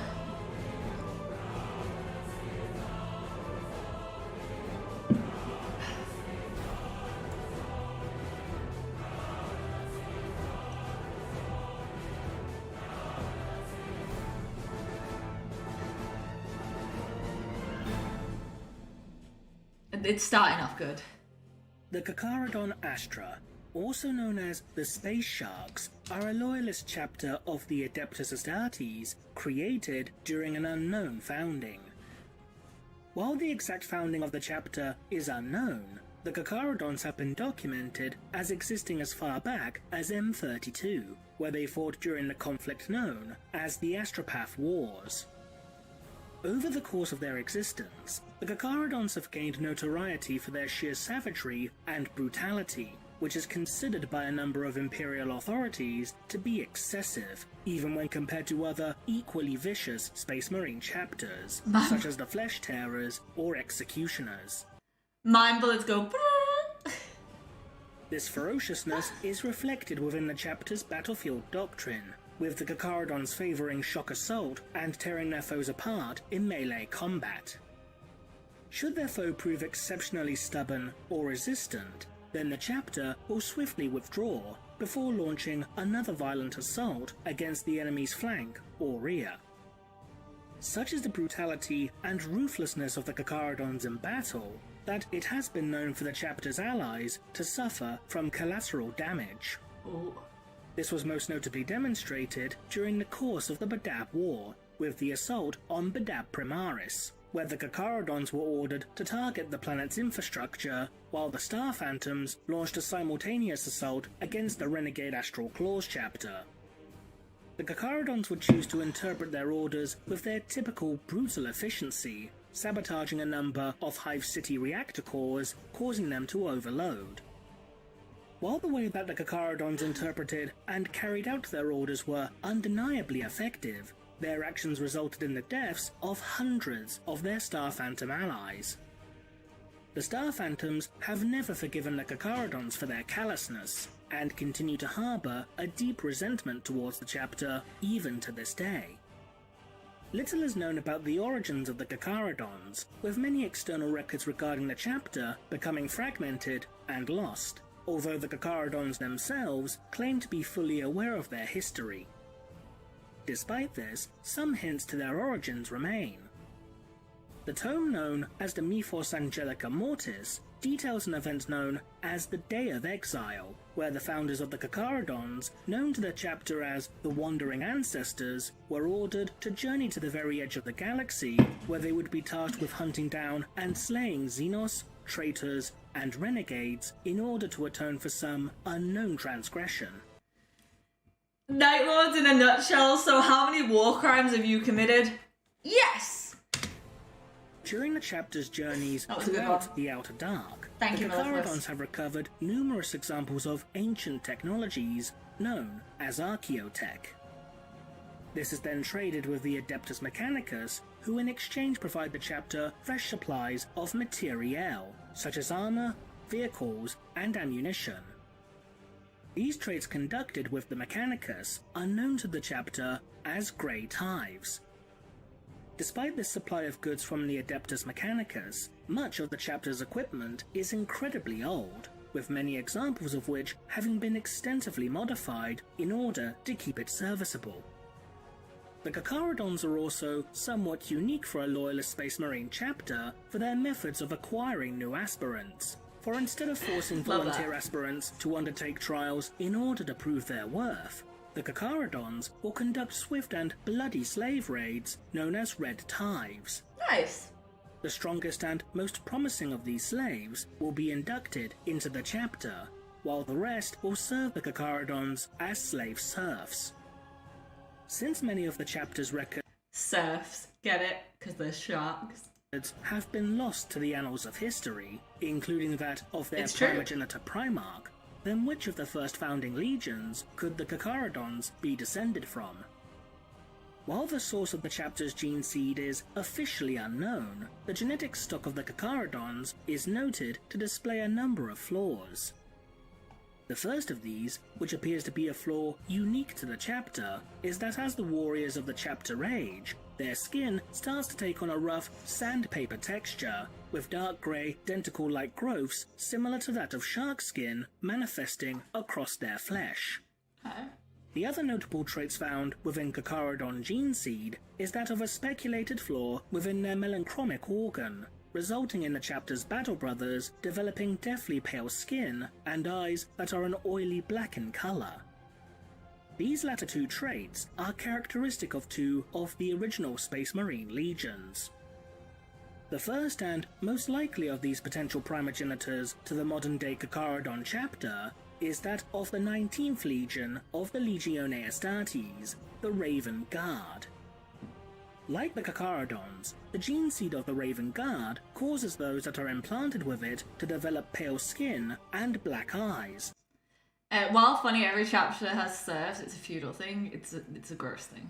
As a result of the deficiencies found within their melanchromic organ. While the battlefield tactics and doctrine of the Raven Guard may initially appear to be at odds with those of the Carcharodons, there are a number of links that connect these two chapters. For starters, the current chief librarian of the Carcharodons, T. Kahurangi, is known by the title of Pale Nomad. The term Pale Nomad, according to Horus Heresy Book 3, Extermination, was one of the titles bestowed to the original Raven Guard Legion by the Lunar Wolves, prior to the Legion's reunion with their Primarch, Corvus Corax. The brutal and callous nature of the Carcharodons is also similar to that of a chapter from the original Raven Guard Legion during the time of the Great Crusade and Horus Heresy, the Ashen Claws. The Ashen Claws were a chapter comprised predominantly of Terran-born Astartes, who, much like the Carcharodons, were notorious for not only their brutality, but also for their casual disregard for casualties. I like this channel. 1,000 suns in a nutshell, so how much did Magnus ruin everything? Yes. I love that. Whilst it is begrudgingly, I do have to say I think we need to share some of the stream love to the Xenos factions. Fair. Know thy enemies. I have been wanting to look into Xenos. We've been very human-centric, we just got carried away. You guys getting carried away is half of the fun for me, because having y'all looking into all of this stuff and like giving me places to go, I've learned so much. I wouldn't know half the things that I know if it wasn't for you guys. Mellifluous, as a notorious Xenos sympathizer, I also have to point out how hilarious the Angry Marines are as a faction. Well, I look forward to hearing about them. The chapter would frequently utilize sacrificial units in battle in order to distract their enemy, while the bulk of their forces would strike hard at the enemy's flank or rear to deliver the killing blow. In addition, much like the modern-day Carcharodons, the Ashen Claws were known for conducting slave raids to bolster the ranks of their serfs, which would eventually put them at odds with their Primarch, who vehemently opposed such actions. The Ashen Claws, along with many other Terran elements of the Raven Guard, would ultimately be exiled by their Primarch in order to remove the more undesirable elements of the Legion that would be unable to adapt to Corax's vision as to what the Raven Guard should be. This act would anger the Ashen Claws, as their centuries of loyal service was effectively being punished instead of rewarded. The chapter would then be forced to journey towards the region of space known as the Ghoul Stars, and while the Ashen Claws sided with neither loyalist nor traitor forces during the course of the Horus Heresy, the chapter would still leave its mark during the conflict, as they conducted numerous raids upon the Nostramo sector. The Ashen Claws continue to endure even to this day, acting as little more than pirates and brigands, serving no master but themselves, but have been known to trade with the Carcharodons on occasion. Given their genetic similarities, doctrine, and battlefield tactics, it's plausible to assume that the Carcharodons are themselves descended from this particular division of the original Raven Guard Legion. When your motto is always angry all the time, you can only go up. That is entirely correct. Oh yeah, definitely look into them. Angry Marines, an army of major kill. Oh my god. They have power weapon folding chairs. That's fucking amazing. Well, I have a soft spot for the Angry Marines. They are very early internet humor in concept. Okay, but that sounds fun. I'd like to know about them. This possibility is further supported by a number of additional links. The first of which is detailed within the novel Red Tithe, with the following passage stating that the ancestors of the Carcharodons were exiled for some unknown transgression. They were dispatched into the outer darkness upon that first day of exile, there to ravage the foes of mankind until their final atonement. Their Forgotten One gave them remit unbound, to set about the traitor, the alien and the renegade, without mercy, and to harrow them in their places of strength. So began their long hunt. They hunt still. There is also the fact that many suits of armor within the possession of the Carcharodons, in addition to their heraldry and numerous battle scars, are covered in what are known as exile markings, presumably in reference to the Ashen Claws and their exile by Corvus Corax. Honestly, homebrew chapters sound so much fun. I love those. In addition, many suits of armor within the chapter's armory are incredibly ancient, with some even dating back to the Terran Unification Wars. Some of these suits of armor are even decorated with the original sigil of the Emperor, lightning bolts, and the right to bear this imagery was said to be the first battle honor earned by the chapter. Because the ancestors of the Carcharodons are implied to be directly descended from a chapter that fought upon Terra itself, Some of it is very early internet. I just love the idea that their entire armory is as if someone pillaged a local sports centre and stuck power fields on everything. That sounds amazing. I need to know about them. Abhumans would be a good shout to learn about. Ogrins and the 40k cat girls. We got cat girls and I didn't know about them? Un momento, por favor.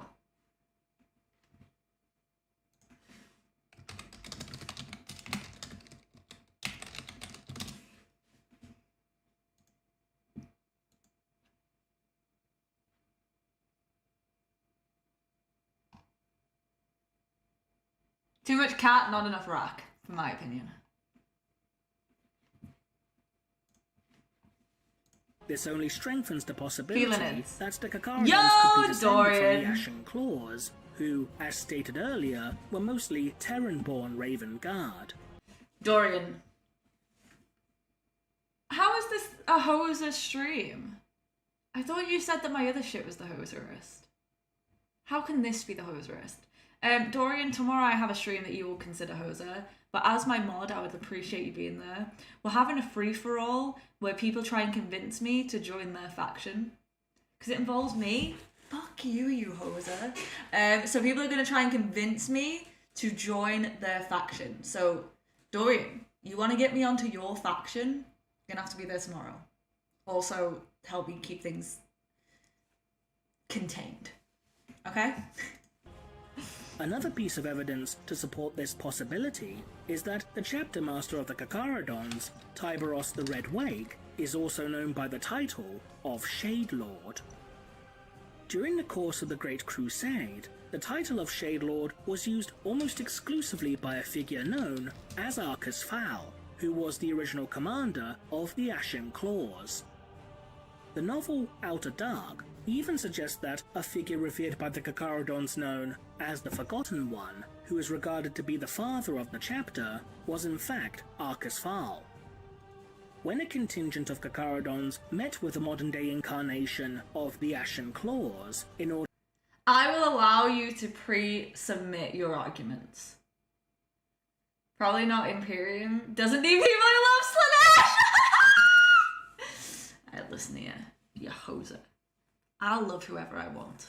In order to barter for materiel, both chapters would refer to this mysterious figure, with the Carcharodons claiming to be sons of the Forgotten One, and the Ashen Claws, somewhat ironically, stating that they have not forgotten the Forgotten One, and Spinal, that's probably the best comment I've read today.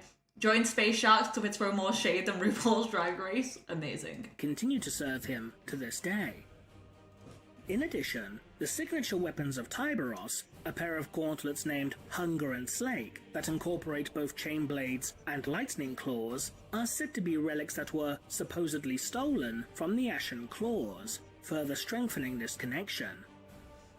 There is also the fact that the Carcharodons maintain limited stocks of Raven Guard genetic material, which the chapter has been known to trade with the Ashen Claws, further supporting the links between the two.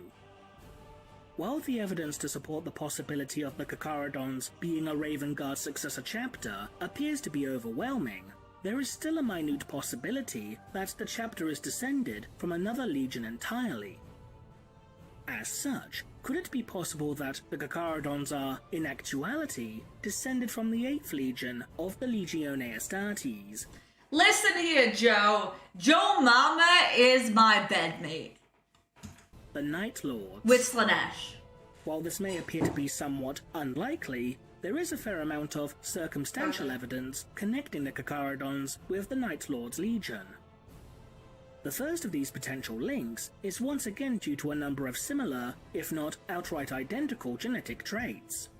Ooh. The gene seed of the Night Lords, despite being considered relatively pure, imbues those implanted with it with pale skin and black eyes, Sure. which, as stated earlier, are traits found within the Carcharodon's own gene seed. This similarity is even detailed within the novel Red Tithe, as the Night Lord Aemon Cull remarked that the Carcharodons bore a curious resemblance to the Night Lords. Not only this, but Cull himself would note that the way the Carcharodons fought upon the battlefield was eerily similar to the Night Lords, as detailed with the following passage. Their fighting style was not one Cole recognized. If anything, it seemed eerily like the Night Lord's own doctrines. The Brethren of the Red Knights, a young successor to the Blood Angels, had displayed a violent savagery when Cull had engaged them in orbit above Quelos, and he had heard of the brutality of the Space Wolves. These grey-clad loyalists. Yo! Someone's throwing money at you. Yo! Thank you so much for the... Oh my god. Thank you. I very much appreciate that. That was very kind of you. Sternly, I appreciate you. Thank you for the $5. Massively, massively helps. Thank you. The bloodthirsty violence of both chapters, and yet there were unsettling differences. In addition, the demon Bargul would further reinforce the potential genetic links between I was just about to say your name will be on the screen. Your name was already on the screen. You're just now there again. the Night Lords and the Carcharodons. When the Night Lords launched their raid upon the world of Zartak, Bargul would warn the Night Lord sorcerer Shadraith of the imminent arrival of the Carcharodons, referring to the Loyalist chapter with the following quote. Wait, how is... Because Tau have their own version of hentai or reason to join Tau? I'm not Major Kill. The hunters in the void. Your lost brothers.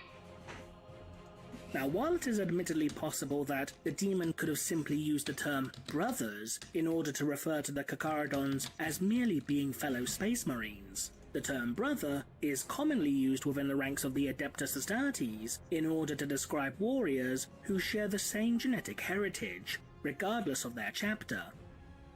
For example, an Imperial Fist and a Black Templar would be regarded as being brothers, for they both share the gene seed of Rogel Dawn. By contrast, an Imperial Fist and a Blood Angel would see one another as cousins, due to having different gene fathers.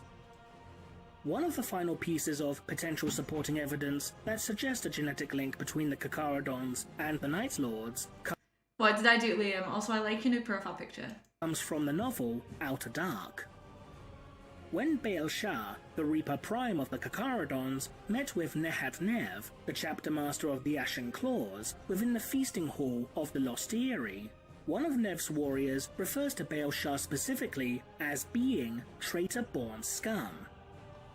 Admittedly, it is arguable that this term could have been referring to something else entirely, such as by declaring that the Carcharodons had betrayed the original ideals of the Ashen Claws, or was simply uttered as a generic insult, as opposed to claiming that the Carcharodons are truly descended from a traitor legion. Some have even suggested Alright, okay, Liam. I wasn't trying to get at him. I just thought it was funny. that the mysterious forgotten one of the Carcharodons was none other than Sevatar, the first captain of the Night Lord's Legion during the time of the Great Crusade and Horus Heresy. One of the last documented accounts in regards to Sevatar's whereabouts was during the later years of the Horus Heresy, following the events of the Thramas Crusade, with Sevatar being captured and incarcerated by the loyalist Dark Angels Legion. During his time in captivity, Sevatar would, somewhat begrudgingly, befriend a young astropath named Altani. After being caught utilizing her psychic talents to converse with Sevatar, Altani would be viciously beaten for 7 days and nights by the overseer of her astropathic choir, which would result in the young girl being crippled. After learning of her fate, Sevatar sought to avenge the young astropath. Sevatar would succeed in escaping from his jailers as he was being escorted to a prison transport vessel before tracking down Altani's overseer. Sevatar would garrote the overseer with his own. No! Well, I'm glad it has shown. Thank you so much, Stern. I appreciate that. It was very shocking, but thank you. No worries. We've only got one more video left, and then I don't know how to live redirect. So we might go visit another stream, but we'll have to go manually, the old-fashioned way, so bear that in mind. Power lash before eventually snapping his neck. When the Dark Angels finally made it to the choir chamber, Sevatar would declare that he was both justice and punishment, before offering his unconditional surrender. After being returned to his cell, Sevatar would ponder the possibility of hunting down humanity's true enemies, as detailed with the following passage from the short story The Long Night. He sits alone in the blackened stillness, listening to the slow rhythm of his breathing. A sense of serenity cloaks him, and a feeling of cold, cold focus that has eluded him for decades. When he dreams now, it is not of the dead, but of the endless night between worlds, the deepest void where 1,000 threats drift, away from the light of loyal suns, the domains of aliens and monsters forced into exile by the Great Crusade, still crying out to be extinguished once and for all. Good quote. The true threats to mankind. These dreams of hunting the enemies of man in the deepest, darkest reaches of space are similar to the eternal mission undertaken by the modern-day Carcharodons, as the chapter prowls the very edge of the galaxy in order to hunt down and eliminate the enemies of man. Another possibility in regards to the genetic heritage of the Carcharodons, however, is that their gene seed is actually chimeric in nature. Chimera? This is due to the fact that the Ashen Claws have been documented as regularly referring to the Carcharodons as mongrels, suggesting that their gene seed has been spliced together from at least 2 differing sources. When Baal Shah is forced to compete within a pit fight against a captured berserker from the World Eater's traitor legion, Nehat Nev would remark that the World Eater could potentially be a brother to the Carcharodon. Admittedly though, Nev could have been simply taunting the Carcharodon or referring to the savagery of both the World Eaters and Carcharodons in combat. The idea that the gene seed of the Carcharodons could be chimeric in nature is also further supported, albeit somewhat loosely, by the fact that when the Carcharodons provided the Ashen Claws with a fresh supply of Ravenguard gene seed, Nahatnev would inquire if the gene seed was pure, or if it had been contaminated with the Carcharodons' own genetic material. Oh. This would seem to imply that the gene seed of the Carcharodons could be a hybridized mix, not only consisting of Ravenguard genetic stock, but possibly spliced with Night Lord, World Eater, or perhaps some other source entirely. So realistically, our poll could be entirely incorrect because we didn't consider the possibility that it is actually a mix. But the final possibility is one that admittedly would appear to be the least likely. The book Deathwatch Honor the Chapter states, somewhat bizarrely, that the Carcharodons are a third-generation successor chapter of the Ultramarines, being direct descendants of the Eagle Warriors chapter. What? Despite Not this, a the book chance! still claims that the source of the chapter's gene seed is unknown, suggesting that this classification is somewhat erroneous, especially when taking into account that this book also declares that the Carcharodons were created during the 23rd founding, despite the chapter If being they were active there during long before this heresy? particular period Oh, of fuck time. off. That book knows fuck all about the lore, and that's coming from me. Whatever the truth of the matter, the Carcharodons will still be regarded as one of the most brutal and vicious of all Space Marine chapters. And as long as the Carcharodons continue to exist, the enemies of man will have much to fear. That was a good episode. That was a good episode. But that book was so rad. Who's ready to learn about the Badab War? It's the last video. It's only 25 minutes. We're going into Arbitorian. We're gonna have a good time. Hope you all are ready. But Ian, aren't there already 40k lore videos about the Badab War, where someone drones on for 3 hours over a moving slideshow? You're not gonna make one of those, are you?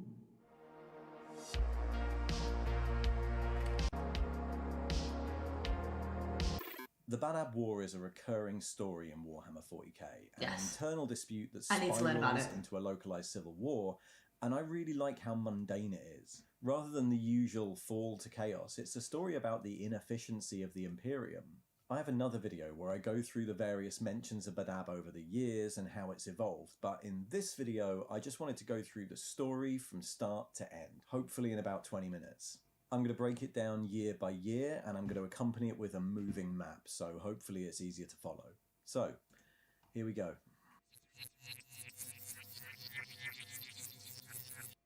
Like everything in 40k, the seeds of the Badab War are sown hundreds of years before with the formation of the Maelstrom Warders. The Maelstrom was a massive and ancient stellar warp vortex close to the galactic core, an area where the warp and real space cross over, and the worlds within it were a haven for pirates, Xenos, and the forces of chaos.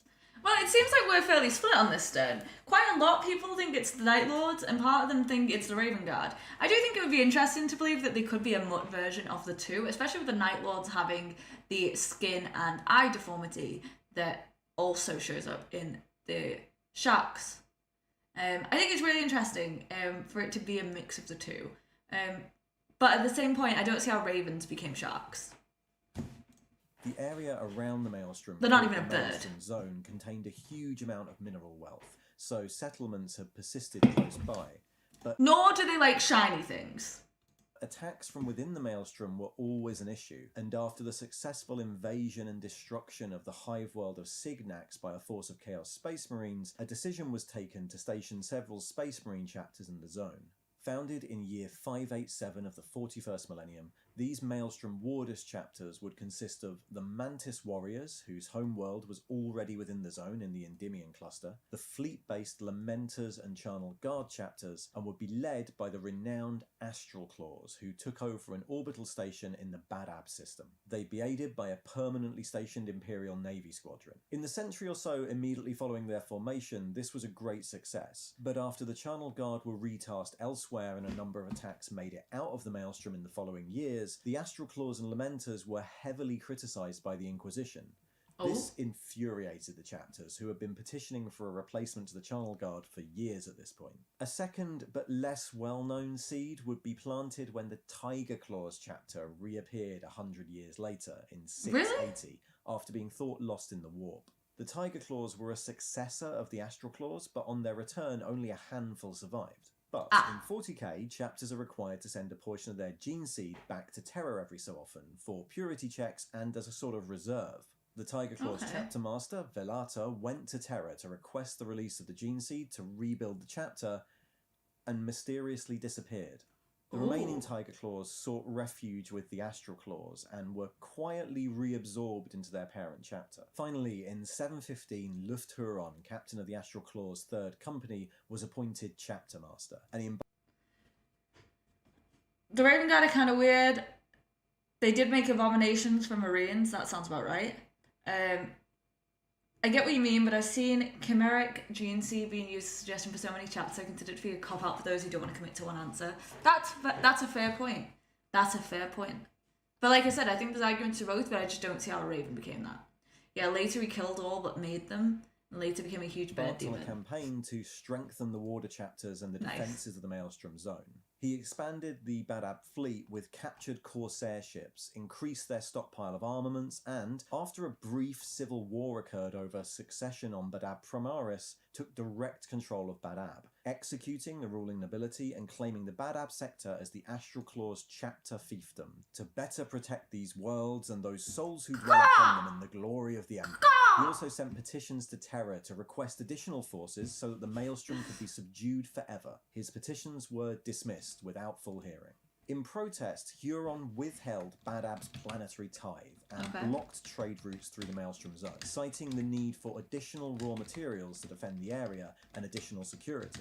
This caused a rift with the nearby Carthago sector, whose administratum relied on those tithes. And this turns into what in essence is a legal dispute known as the Badab Schism, between the clashing entitlement of the administratum to the imperial tithe and the ancient rights of Astartes commanders to defend the Imperium by any means necessary. It's also around this time that the Astral Claws' own gene seed submissions to Terra become... When do you think he's going to come back? I think Korak should come back. Infrequent. No reason is stated, but various reports suggest that this was either to build up the Astral Claws' own forces or to rebuild those of the Tiger Claws. Anyway, while this legal battle smoulders in the background, the Astral Claws go on the offensive. They come to the aid of nearby worlds, they tip the tide and win the nearby 4th Quadrant Rebellion, and eventually they combine with a Black Templar's Crusader fleet to push further into the Maelstrom than any Imperial force had ever gone. However, midway through this push, the Black Templars are retasked to the Ultramar sector, and stripped of resources by the Imperium yet again, the Warder chapters are forced to withdraw. Corax is busy giving Chaos bedtime nightmares. It sounds good. Sounds like a good use of his time span. 901, the ongoing legal disputes seem to be leaning in favour of the Carthan Administratum, and so, jumping on this, they dispatch an Assayance fleet to Badab to demand the missing tithe, the gene seed submission, and any commandeered resources, like Corsair ships. As you can imagine, this isn't received well. I'm sorry, Mateo, I don't want you boy to be dead. I do think he's a prick, but for you, I hope your Primarch is still alive.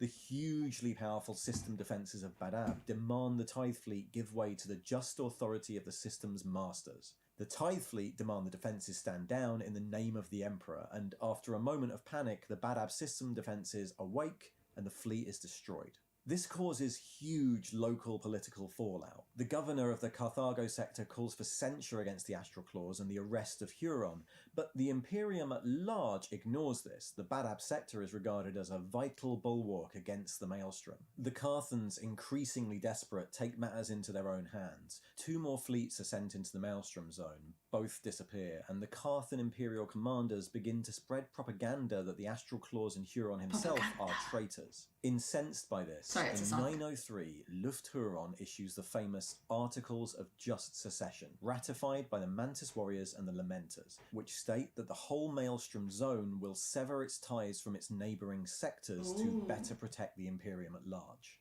The Carthans threaten... Sten, it's okay.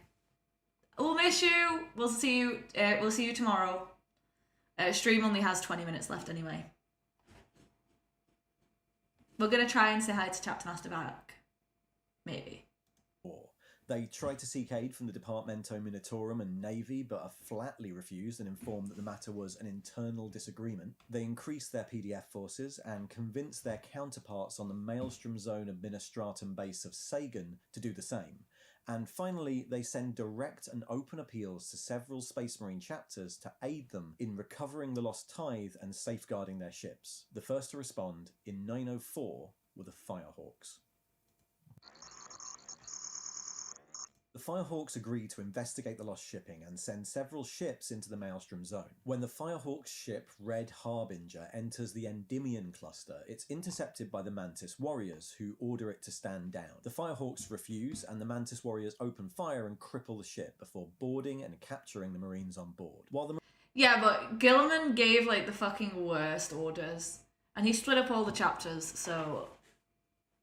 Let's be honest. He may care about logistics, but he's bad at logistics. Marines themselves are eventually returned in a tense standoff with the Firehawks battle group. The master of the Firehawks chapter, Stebord Lazarak, is furious and retasks the entire chapter fleet to the zone. Basing themselves at Sagan along with the Carthan fleet, they start to send probing attacks into the zone. When these failed, they tried to draw out the Mantis Warriors by sending the bulk of their chapter to attack Iblis in the Endymion cluster. However, this was anticipated by the secessionists, and while the Mantis Warriors pinned down the Firehawks on Iblis, the Lamenters and Astroclaws attacked and overwhelmed the Administratum fortress world of Sagan, taking I still think it was a bad idea. A vast stockpile of arms, munitions, and supplies. After this, the conflict became a running battle as the badly outnumbered Firehawks fell back until the arrival of the Marines Errant chapter, who were responding to the Firehawks' request for aid. The Marines Errant swiftly moved to secure shipping lanes, ignoring the Firehawks' calls for direct assault and avoiding open conflict, particularly with the Lamenters, who they recently fought alongside. Both chapters give quarter to each other numerous times, which annoys their allies. In late 904, word reaches the Loyalists that the Executioners chapter, who owe the Astroclaws an ancient blood debt, had dispatched a strike force to the Maelstrom Zone to aid in its defence. In desperation, and with the Carthan Imperial commanders almost bankrupted by the dispute so far, the Carthan Administratum attempt once again to harvest some of the tithed resources. They assembled a convoy of fleet and Marines Errant ships around the colossal freighter Cardinal Urdaneta, with the aim of punching through to the tithe depots on Viania. But Luft Huron and the Astroclaws were aware of the plan and ambushed the convoy after it had collected the tithes, taking 23 vessels as captive prizes. This effectively knocked the Carthans out of the war, and follow-up attacks by the Astroclaws against the Firehawks in the Golgothan Wastes, and by the Mantis Warriors against the Marines Errant on Bellerophon's Fall, decimated the Loyalist chapters and forced their retreat. Yo, Nosferatu, welcome in! Great to see you, and thank you so much for showing up to my Twitch. I'm sorry it was a weird stream and that you showed up for the first time, but it was lovely to see you there, and it's lovely to see you here. He built a functional meritocracy, no small feat. The same 500 defended against a Tyranid invasion, so that 500 is like 5. By the end of 904, this border war was over, and the Maelstrom Zone and its tithes remained firmly in control of the Maelstrom warders.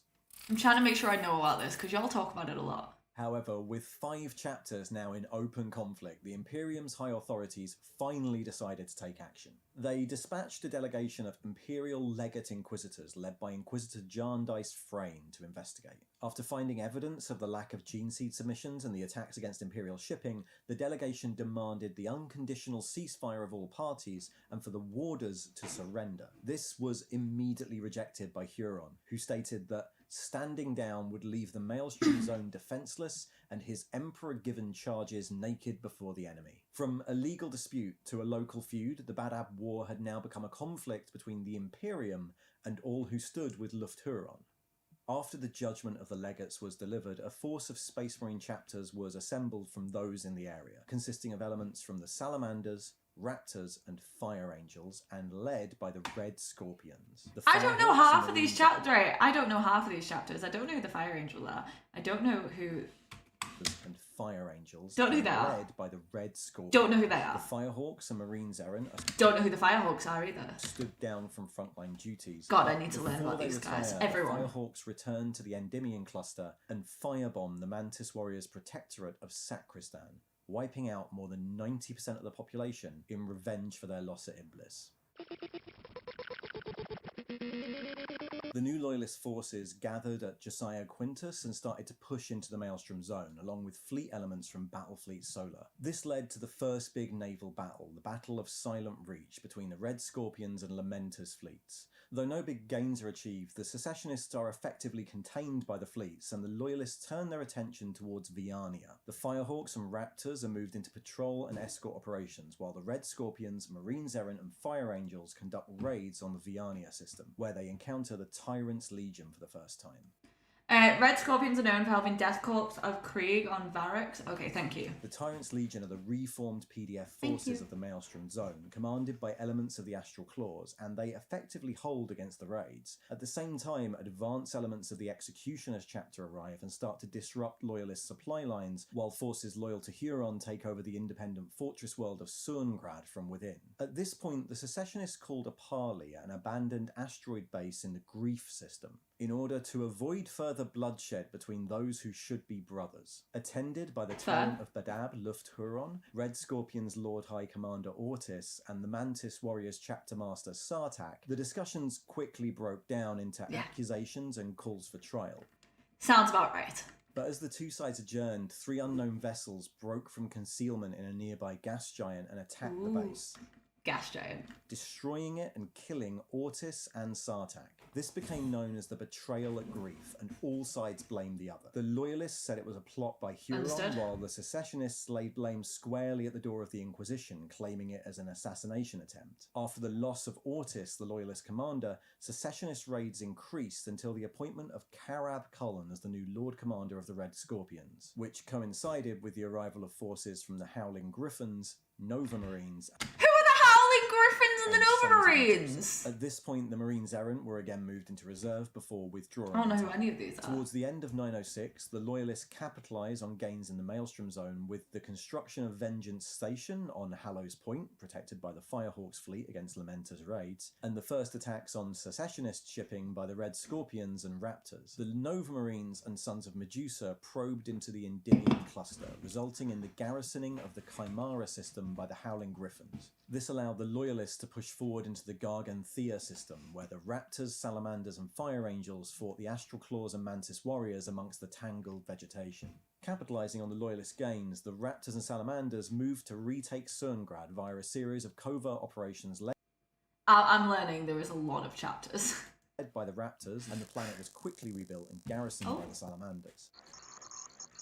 I didn't like that noise. At the start of 907, the bulk of the Executioners chapter arrived in the zone and immediately conducted a series of raids against the Howling Griffins at Chimera, destroying much of the system defences but stopping short of annihilating the Loyalists. However, these secessionist gains didn't last long. In mid-907, an Orc War from the Kalar system disrupted secessionist plans, pushing in as far as Endymion itself and forcing the Mantis Warriors to pull back and counter-invade. The Astral Claws also had to pull back from the front line to combat Corsair cults on Magog. The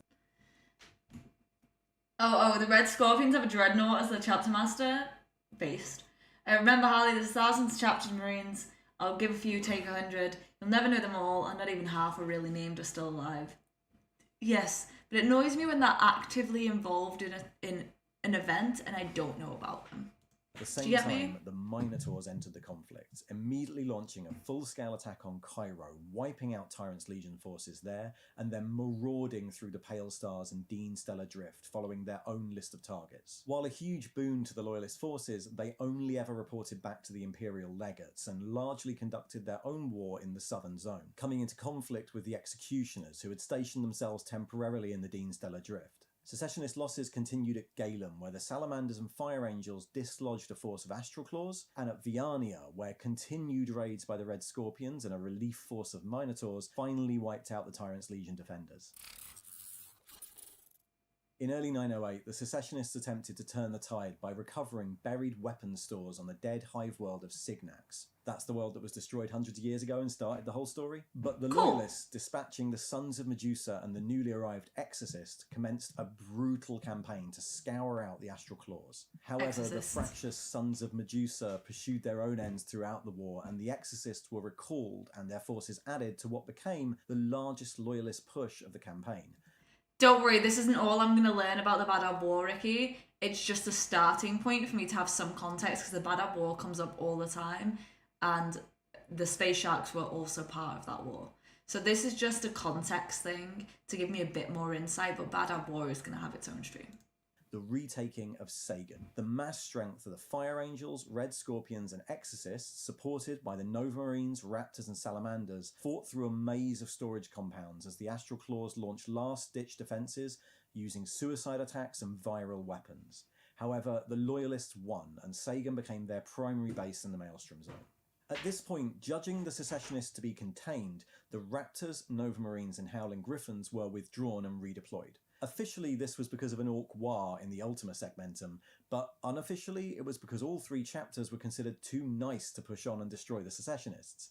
Instead, outsider chapters like the Sons of Medusa and Exorcists were reinforced. By mid-908, the Loyalists, noticing that the bulk of the Lamenters chapter was being used to guard the southern flank of the Badab sector against the Pale Stars, started to gather the Minotaurs chapter in strength nearby. They captured the Lamenters' Geneseed storage vessel, the Mater Lacrimarum, and used it as bait, drawing in the rest of the Lamenters' forces and destroying them. Only 311 Lamenters survived, interned in a prison hulk for the rest of the war. The Loyalists secured another victory at Angstrom. The Forge World of Angstrom had stayed independent for the duration of the war, insisting on delivering its tithe of material to imperial representatives every 3 years, regardless of if those representatives were loyalist or secessionists. Until now, they'd been secessionist. In late 908, an infiltrating Red Scorpions and Salamanders force attacked the handover of the equipment on Angstrom 8, causing as much damage as possible and scoring a major strategic victory. However, the outbreak of hostilities within their system angered the Mechanicus, who launched retaliatory raids on Galen and Iblis, and Cullen was forced to dispatch the reserved Fire Angels forces to blockade the Angstrom system for the...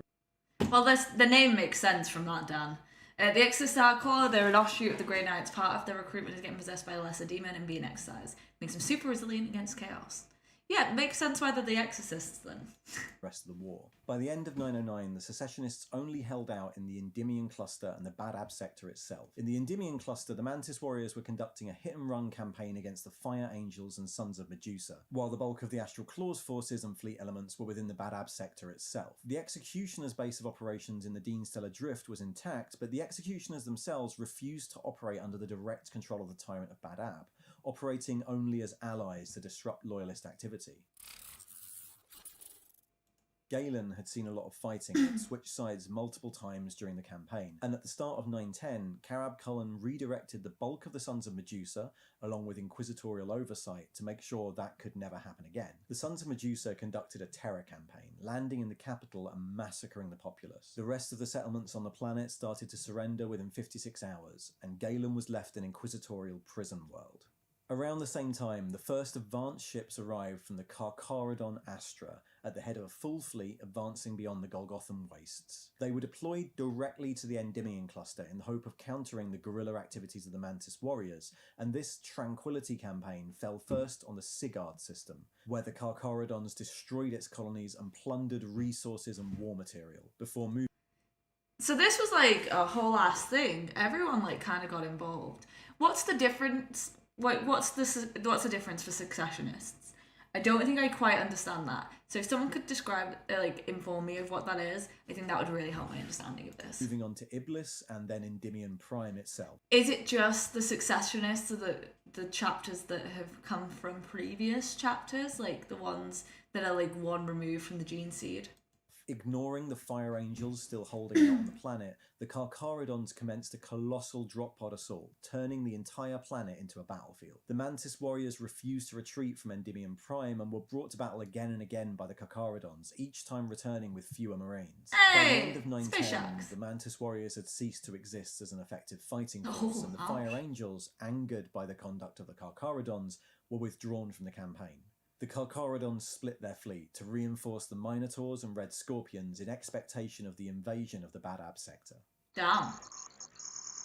They really did fuck As the things up. Tranquility campaign came to a close in 911, the Minotaurs and Sons of Medusa, backed by penal regiments newly raised from Galen, have moved to assault Izin on the southern edge of the Badab sector, while the Red Scorpions and Exorcists marshalled forces at Sagan. After intercepting secessionist communications, a combined force of salamanders and minotaurs were dispatched to Shaprias in the Lamptan system on the edge of the Maelstrom, where they discovered vast Astral Claws That's a vibe. After assaulting the camps, fighting through hordes of savages and mutants, and descending into the catacombs below, they encountered the first Astral Claws corpse taker apothecaries. And I understand that. If you've like given your life to the Imperium and then you ask for assistance and you're watching all of your people die because no one came to help, I get it.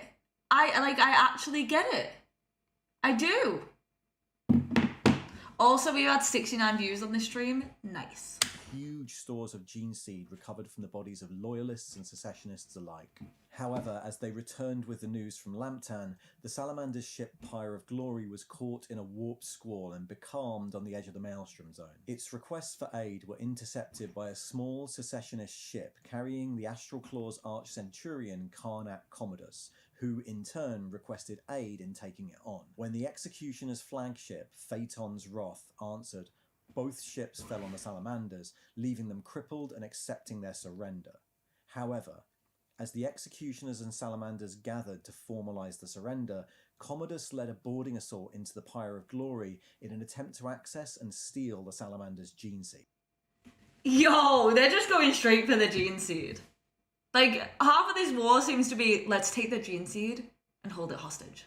Furious at the dishonour, the Executioners turned on their allies and slaughtered the Astral Claws before withdrawing back to their base in the Deanstellar Drift. With the Lamenters, the Mantis Warriors and the Executioners now removed from the conflict, the Astral Claws were Sounds about right. and Lufthuron became more and more erratic. Symbols of the Imperium were destroyed and the Badab sector truly turned renegade. At the end of 9/11, the invasion of the Badab sector started. Cullen had already set up secondary fronts at Isin and Disabolus, with Red Scorpions, Exorcists and Minotaurs forces conducting raids into the sector, but the first major assault was on the Piraeus system.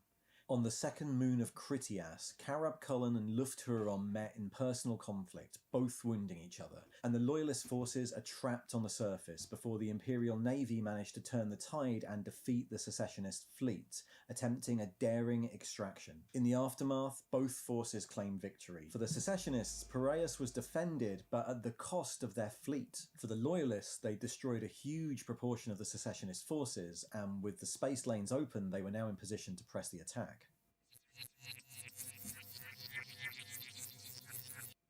At the start of 912, the Maelstrom zone was still not considered totally pacified, and hundreds of small skirmishes broke out around the region, with only... It's the literal lifeblood of a chapter, so it makes sense. That is true, but like, at the same point, what would you do with it? You just hold it. Like, you're not going to use it. The presence of the Sons of Medusa and the Minotaurs keeping Loyalist supply lines open, and garrison duties left to thinly spread Imperial Guard and Inquisitorial forces. In addition, it looked like the Tyrant's forces were pulling back from Isin and Disabolus and concentrating their defence on Badab itself, while renegade bands of Astral Claws attempted escape into the Maelstrom. The Loyalists needed to push their advance, but with the news of the surrender of the Mantis Warriors, the departure of reinforcements from the Star Phantoms, and due to diplomatic work by the Inquisition, imminent reinforcement from the Adeptus Mechanicus of... But like, if you've stolen it, just destroy it immediately. Just be like, ha! And like, chaos, you know?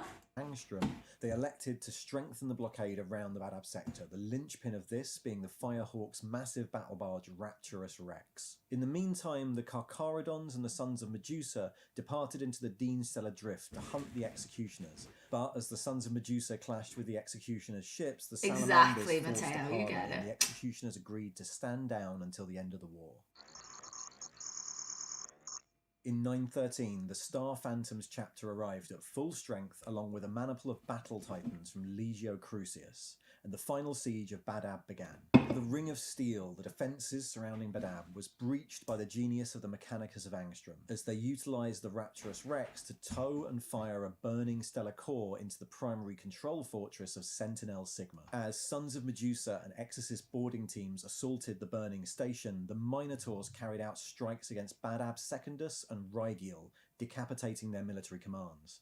Finally, as Sons of Medusa forces gained control of the Ring of Steel, the outer Badab system became a sea of fire. The guns of Badab itself were still to be feared, and so the assault was split in three. The Star Phantoms, Sons of Medusa and Firehawk seized control of the High Guard, the old Astral Claws fortress monastery in orbit around Badab Primaris. I may be the only one who thinks this, but I don't see the point in hostages. It's much more effective to just kill the hostage.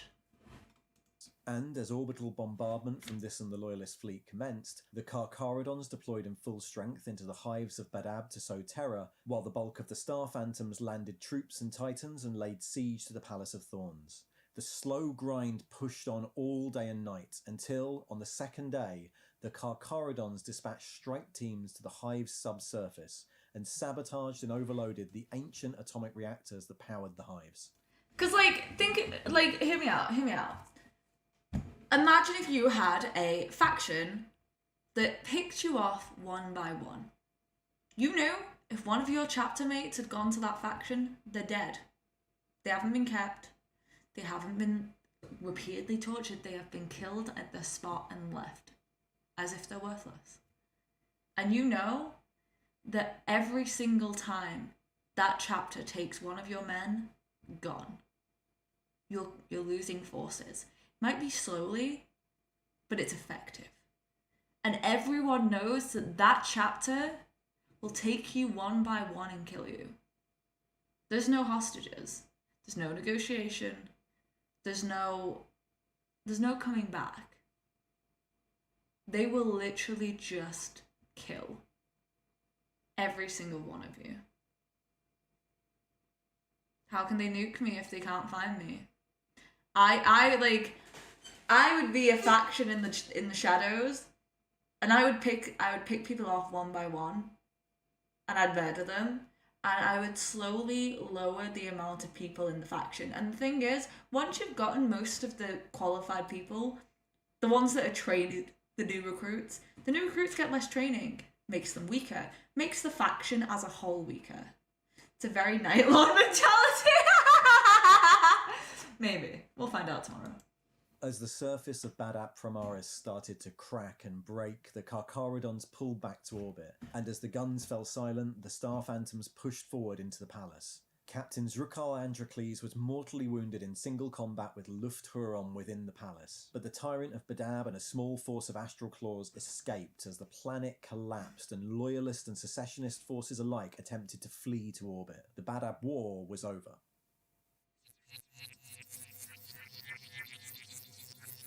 In the aftermath, the Astral Claws were declared traitors most foul, and the other secessionist chapters guilty of breaking with the ancient covenants of the Codex Astartes. They were sentenced to complete 100-year-long crusades to atone. The Mantis warriors lost their dominion of the Endymion cluster to the Firehawks, and the Star Phantoms were given control over the Badab sector itself. And that's the Badab War, an example of how fractured the Imperium can become. What started as mismanagement turned into heresy, mostly through the actions of the Imperium itself. That was the story as it stands in the recent Imperial Armor books, but as I said, I have another video where I go through the history of Badab in the game, from the very...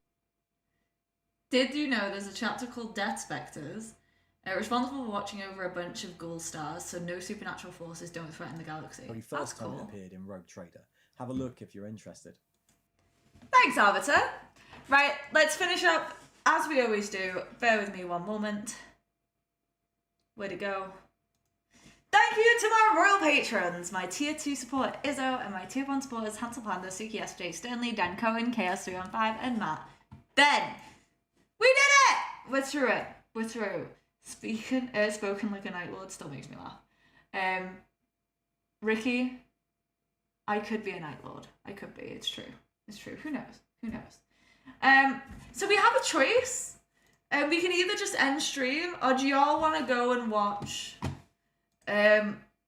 Arbiter, Chapter Master Valric. He's doing it. There's a new model reveal that a bunch of people are watching. If anyone wants to come watch that with me, it's up to you guys. What are we feeling?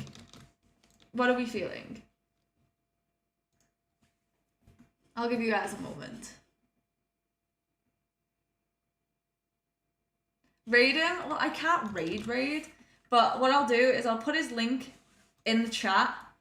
And what we'll do is send the message Harley didn't know how to live redirect. So we'll essentially raid him, but just in a way that it works. So if you go to visit Valric, just say I didn't know how to live redirect and say that you came here from me. That would mean a lot to me. It really would. Purely because A, I don't think he knows who I am. And B, because, you know, I'm probably going to go there and watch anyway. Anyway, thank you guys so much for coming in. Remember, tomorrow is the stream. You've got to walk the dog. Don't even worry about it. Tomorrow is the stream where you convince me to join your faction. Don't miss it. It's a free-for-all. It's going to be insane. Anyway, I'm proud of you guys for getting through today. Even more proud of you for getting through tomorrow. Advidasen, Adviderci, Gudashudas, Aloego. Peace! See you tomorrow! Join us. You join me.